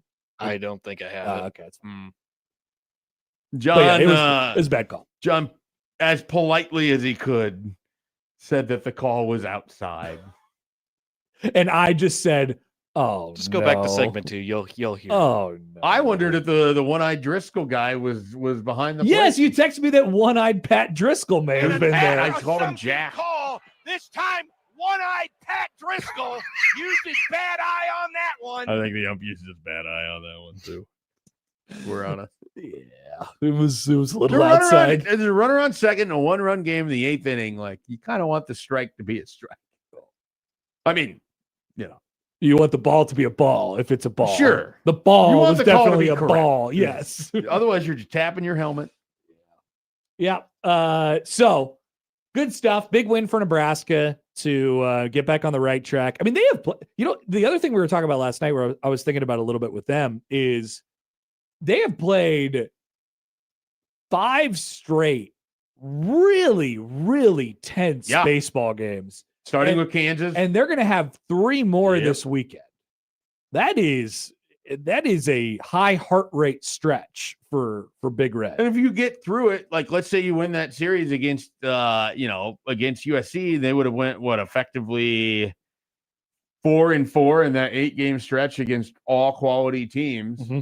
You're probably pretty happy with that. I think so. And then you're moving on, and you're hopefully you take advantage with series wins against the rest of the Big Ten. You're 2nd or 3rd in the conference, and you get your time off in the tournament before it. I think you take it, as much as the hosting the regional thing is at the front of everybody's mind. I just, it's going to be tough for them to do that. And you're just trying to win as many games as you can. That is like not in the front of everyone is always thinking about hosting a regional. That's all that anyone can think about, Schaefer. They've only done it a handful of times ever. Like it's not like this thing that used to happen all the time. It did happen during the good days, though. The good days make up such a small portion of the entirety of Nebraska baseball history. But that was when I was in middle school, and that was a great time. Trust me, as a high schooler, I very much understood it was a great time. Yeah. It just also remember Rosenblatt? That a little less of a time versus the reality of the rest of time. Bada Bing 89 writes in, would you rather have Nebraska football win a game in the college football playoff or baseball win a national championship in Omaha? You take the title. Yeah, you take the title. I have an unpopular opinion on Nebraska making the College World Series, and I don't know how to share it. Now you have to. You set yourself up. I don't really know how to share it that would make people are getting ready to yell at you. So I'm a College World Series guy. Like, I love the College World Series. And yeah, I think it's cool that Nebraska was in the College World Series those times, but it wasn't the College World Series anymore. It became the Nebraska. It became the Nebraska games. I like the College World Series. Yeah, well, this is not going to be a popular opinion for you. I am just saying. I want to tell you the truth. So if- this is how listen to my heart. I like the College World Series. Okay. If It's not that Creighton I don't made- want Nebraska to be there. It's that they completely overrun the thing. Well, what happens if Creighton makes the CWS? I don't think it does the same thing. It wouldn't have the same volume. Yeah. But it would definitely locally, Creightonify it. It would be Creighton. Probably. I'd be fascinated as to what our coverage of the CWS and what all of that would be. We'd get a little thin. It would be. It'll be would fun. be interesting. I thought about it last year when they were winning a lot. And then I thought about it less after they got assigned to Fayetteville. And then you thought about catfish. The catfish hut. The catfish hole? The catfish hole. That was it. I never went to the catfish hole, even Yeah. though I spent 5 days there. Twice, basically. But I did go to a good barbecue place, which was delicious. There you go. I'm sorry about my take. You can. I understand the take. I hope you hear me. Oklahoma City understands the take. Yeah, right. They didn't host the. They wanted to host a They tournament. didn't host the NCAA tournament. Yeah. They hosted Nebraska. It just the whole thing becomes a different thing. Vanderbilt didn't play in the NCAA tournament. They played in Lincoln. That's true. And they have let you Mark know. Fine. They have let you know about it. All right. Let's take a break. Maybe we can read some comments. I wonder what they'll be like. And still a few more things left to hit here on Happer and Schaefer on 1620 The Zone.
All right, listen up.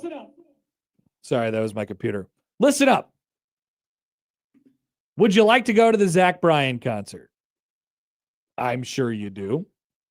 Call Joey right now at 402-951-1620, 402-951-1620, and tell him correctly one of the 6 teams that Nebraska baseball has ever lost to in the College World Series.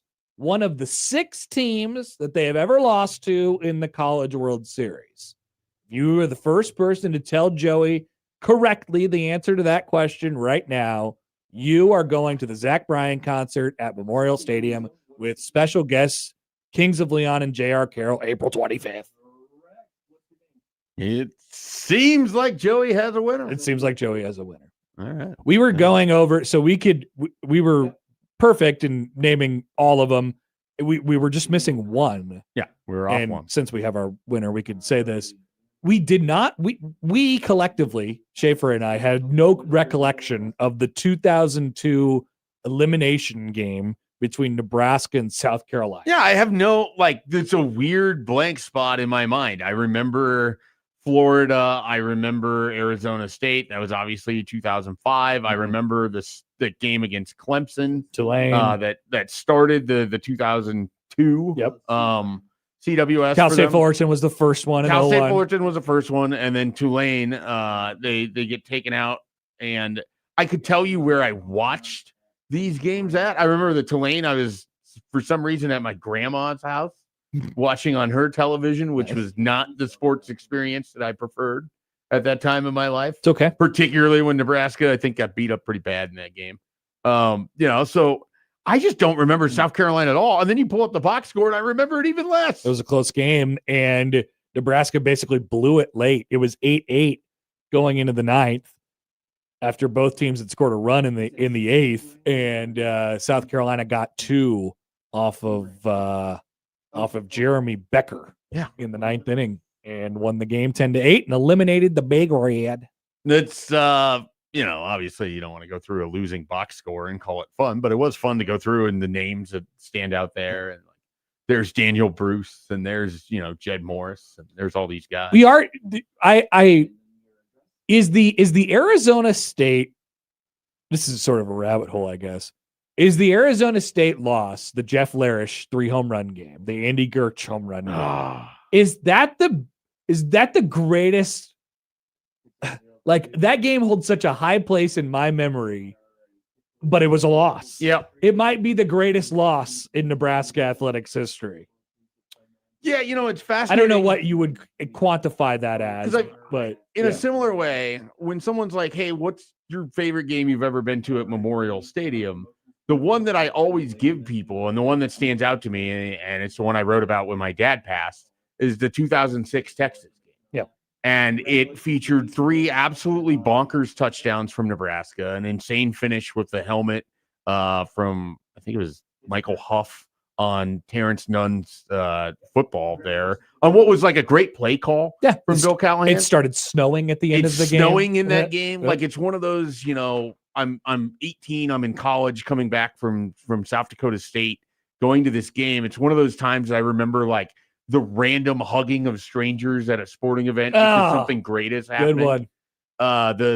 The Brandon Jackson touchdown on the shovel pass is like my favorite touchdown. Yeah. In Memorial Stadium. What? And so that game holds such a high place, and it's like they lost, and yet I still I love that game. I love that I was there for that game. Like, I went to so few games at one point in my life that was unequivocally the best game I had ever been to, because it was not even, how many Utah State and Baylor games I had been to at that point in time. That's what I went to before I started having tickets and then covering it. And then you get a different perspective on it. What if they had lost the Vanderbilt game in the round of 32? I don't know. I'm sure I would not be waxing poetic about it. Not yet. I think I would not yet, but maybe in like 15 years. There's a part of me like that's Nebraska was this close from going to the Sweet 16, but Tyler Tanner made a half-court shot. I think I'm going to spend a portion of my life just curious about whatever happens next for Tyler Tanner, because I'm connected to that moment in a way that, It's interesting because Jeff Larish, it's one of those names I can get back to. Can't forget it. But I don't know that it'll stand out to me as much as the Tyler Tanner because I was at that game with Nebraska, Arizona State. I was listening with several baseball teammates going out to Kearney for a game that day, and then the Gertz home run happens, and the guy driving our van nearly just runs us off the road. I have the same story. Because we're all losing it. Yeah. Like everyone's going bonkers in this. So you're only listening on the radio, and I'm driving down West Dodge Street with my dad, and everyone starts honking their horns and like start hanging out the window. Right. You know, like, oh my God, Andy Gertz just hit this home. And you over here, you're like, I don't even want this. I don't need that during my College World Series. Yeah, my College The Connor World Series is what he wants it called. By the way, we and so a couple things here. So some responses, multiple people saying greatest loss 93 Orange Bowl, like a game that just sits high in your I get that. Yeah, against Florida State. For sure. That would be one of the other ones. We should come up with a Mount Rushmore of greatest losses. The Miami, the 82 has to be up there for a certain level of person, I would assume. Absolutely. Or maybe it doesn't because Osborne eventually gets it after it. But 93 but there's such a fine line that it has to straddle in between like uber painful, but somehow it still had enough good things and memorable things that happened during the game that it holds some sort of high regard. But the result almost becomes quote unquote inconsequential because there had been so many things that happened in the game that were memorable. Well, the Texas thing, I think, is that for me. It's like, it sucks that it was a loss, but how everything played out made it like if you don't have the none play happen, the game loses a little bit, like just a small element in it. Now, I will always remember it much like the Arizona State. Like, I will always remember Jeff Larish hitting his third home run in that game. Like, that'll always be the Jeff Larish game. That will always be the Terrence Nunn game for me. Even so, that for a lot of that was a Nebraska game. That was a Nebraska player, quote unquote, doing it to himself. And the other thing was just another guy beating you. I mean, he was just better, and the bats were just better on that day. They were the green stealth bats. I could hear it. What an era! I could hear it in my head. What an absolute era of just the bats, the noise, all of it. Rosenblatt in itself and its yellowed glory. Absolute launch pad. By the way, Joey, who won the tickets? Jimmy did, and he said Tulane. Okay. Good call. We should have had a bet going on as to which team would have been said. We should have.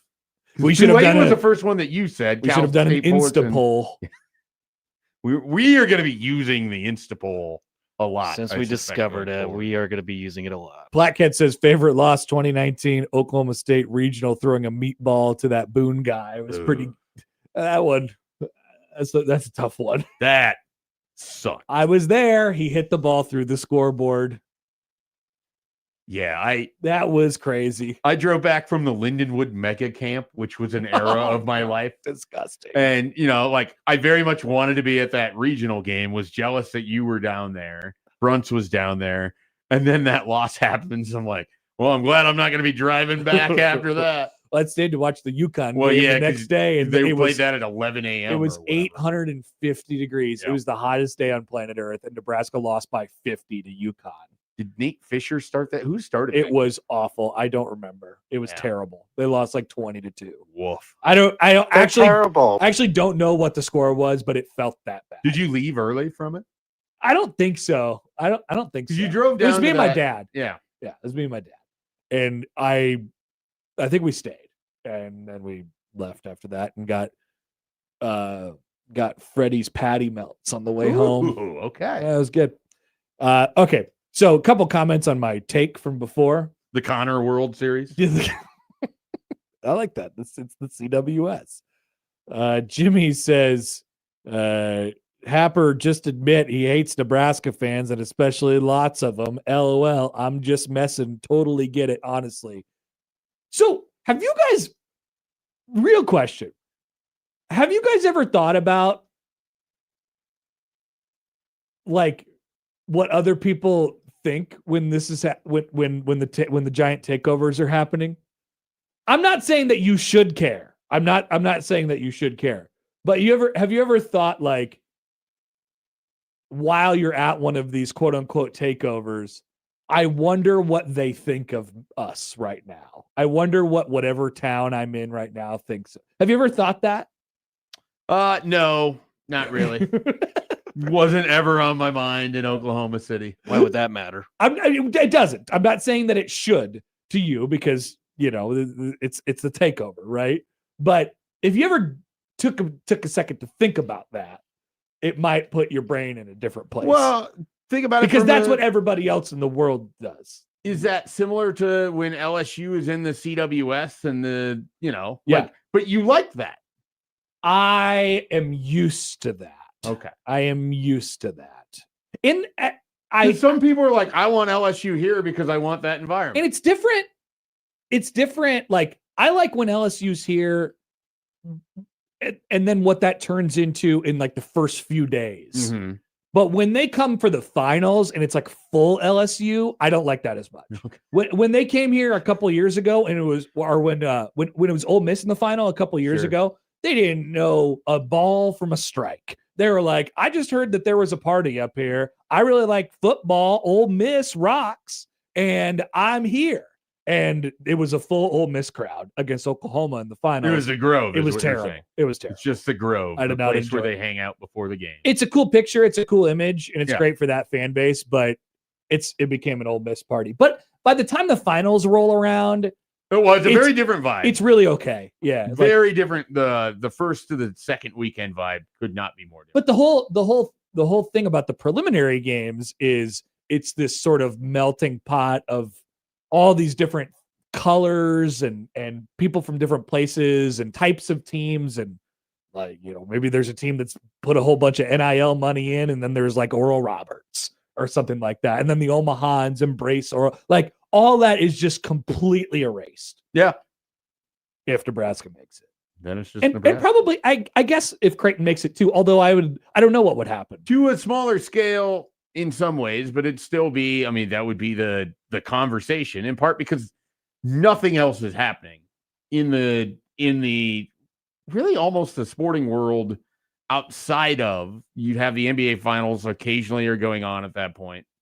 The weekend you'll get to the US Open, but otherwise in the college sports world, everything's dead. It is the deadest of time. Dead time. And that's kind of what makes the CWS great in some ways. It has nothing to compete against. Yeah.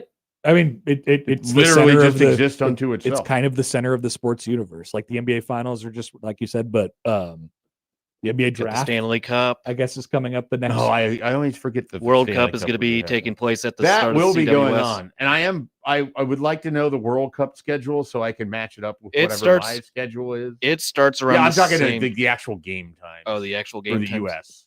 I could pull that up. Did you hear about this whole no tailgating thing for the? Yeah, we just heard about it for yesterday. the World Cup. They're canceling tailgating. They put the World Cup in America and they canceled tailgating. That sounds dumb as hell. Could you imagine? As someone who attended a tailgate in Kansas City for a Gold Cup where it was about 1 billion degrees on that blacktop, it was a good time. Yeah. I met many people I still know today. No tailgating. Just bouncing around various tailgates. So imagine them having a World Cup match, which they're going to at Arrowhead Stadium, and not being able to tailgate in that giant parking lot. Stupid. It'll be miserable. So the people are going to be killing each other. It'll be the middle of the summer. It'll be 190 degrees, and they won't be able to be under the influence of alcohol / hot dogs. This will be horrible. Under the influence of hot dogs. It's going to be bad news. Bad news, man. What were you going to say, Joe? So the U.S.'s first match will fall on opening day for the CWS against Paraguay. That's an 8:00 start time, and then they got a Friday game like the week after. Yep. Which that will be Australia at 2:00. And that's going to be the only two games that's going to take place around CWS time. And that Friday one, the CWS, I forget how they changed their schedule. Is that the first day of the championship series? On which day? That second Friday? No, it's Saturday, Sunday, Monday. So that's an off day usually, unless weather is needed. Yeah. That's Friday's the car wash day. You run into it in the first game. Yeah, because they'll do the night game on Saturday, early Sunday, then night Monday if necessary. All right, got to take a break. Sorry, we're late. Back after this on 1620 The Zone.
Can we have a 3-minute segment about Diana Rossini and Mike Vrabel? That seems like the right amount of time. I agree. I'm not going to read you her entire statement yesterday, although that would take the 3 minutes. I mean, but she resigned from The Athletic. Yeah. So she resigned from The Athletic, but she maintains that everything's okay, and she just didn't want to be subject herself or her family to Yes. the media scrutiny that has exploded because of the coverage. Good job. Essentially. Mhm. Which is something totally that people do when the investigation would warrant nothing. I don't know. I don't understand how this is going to work out for either of these people. Well, for Vrabel, it's not nearly as big of a deal. It's either cheating or it's not. He's not going to have to resign from the Patriots. So no, but it's very questionable. It's a horrible look. Yeah, it's very questionable.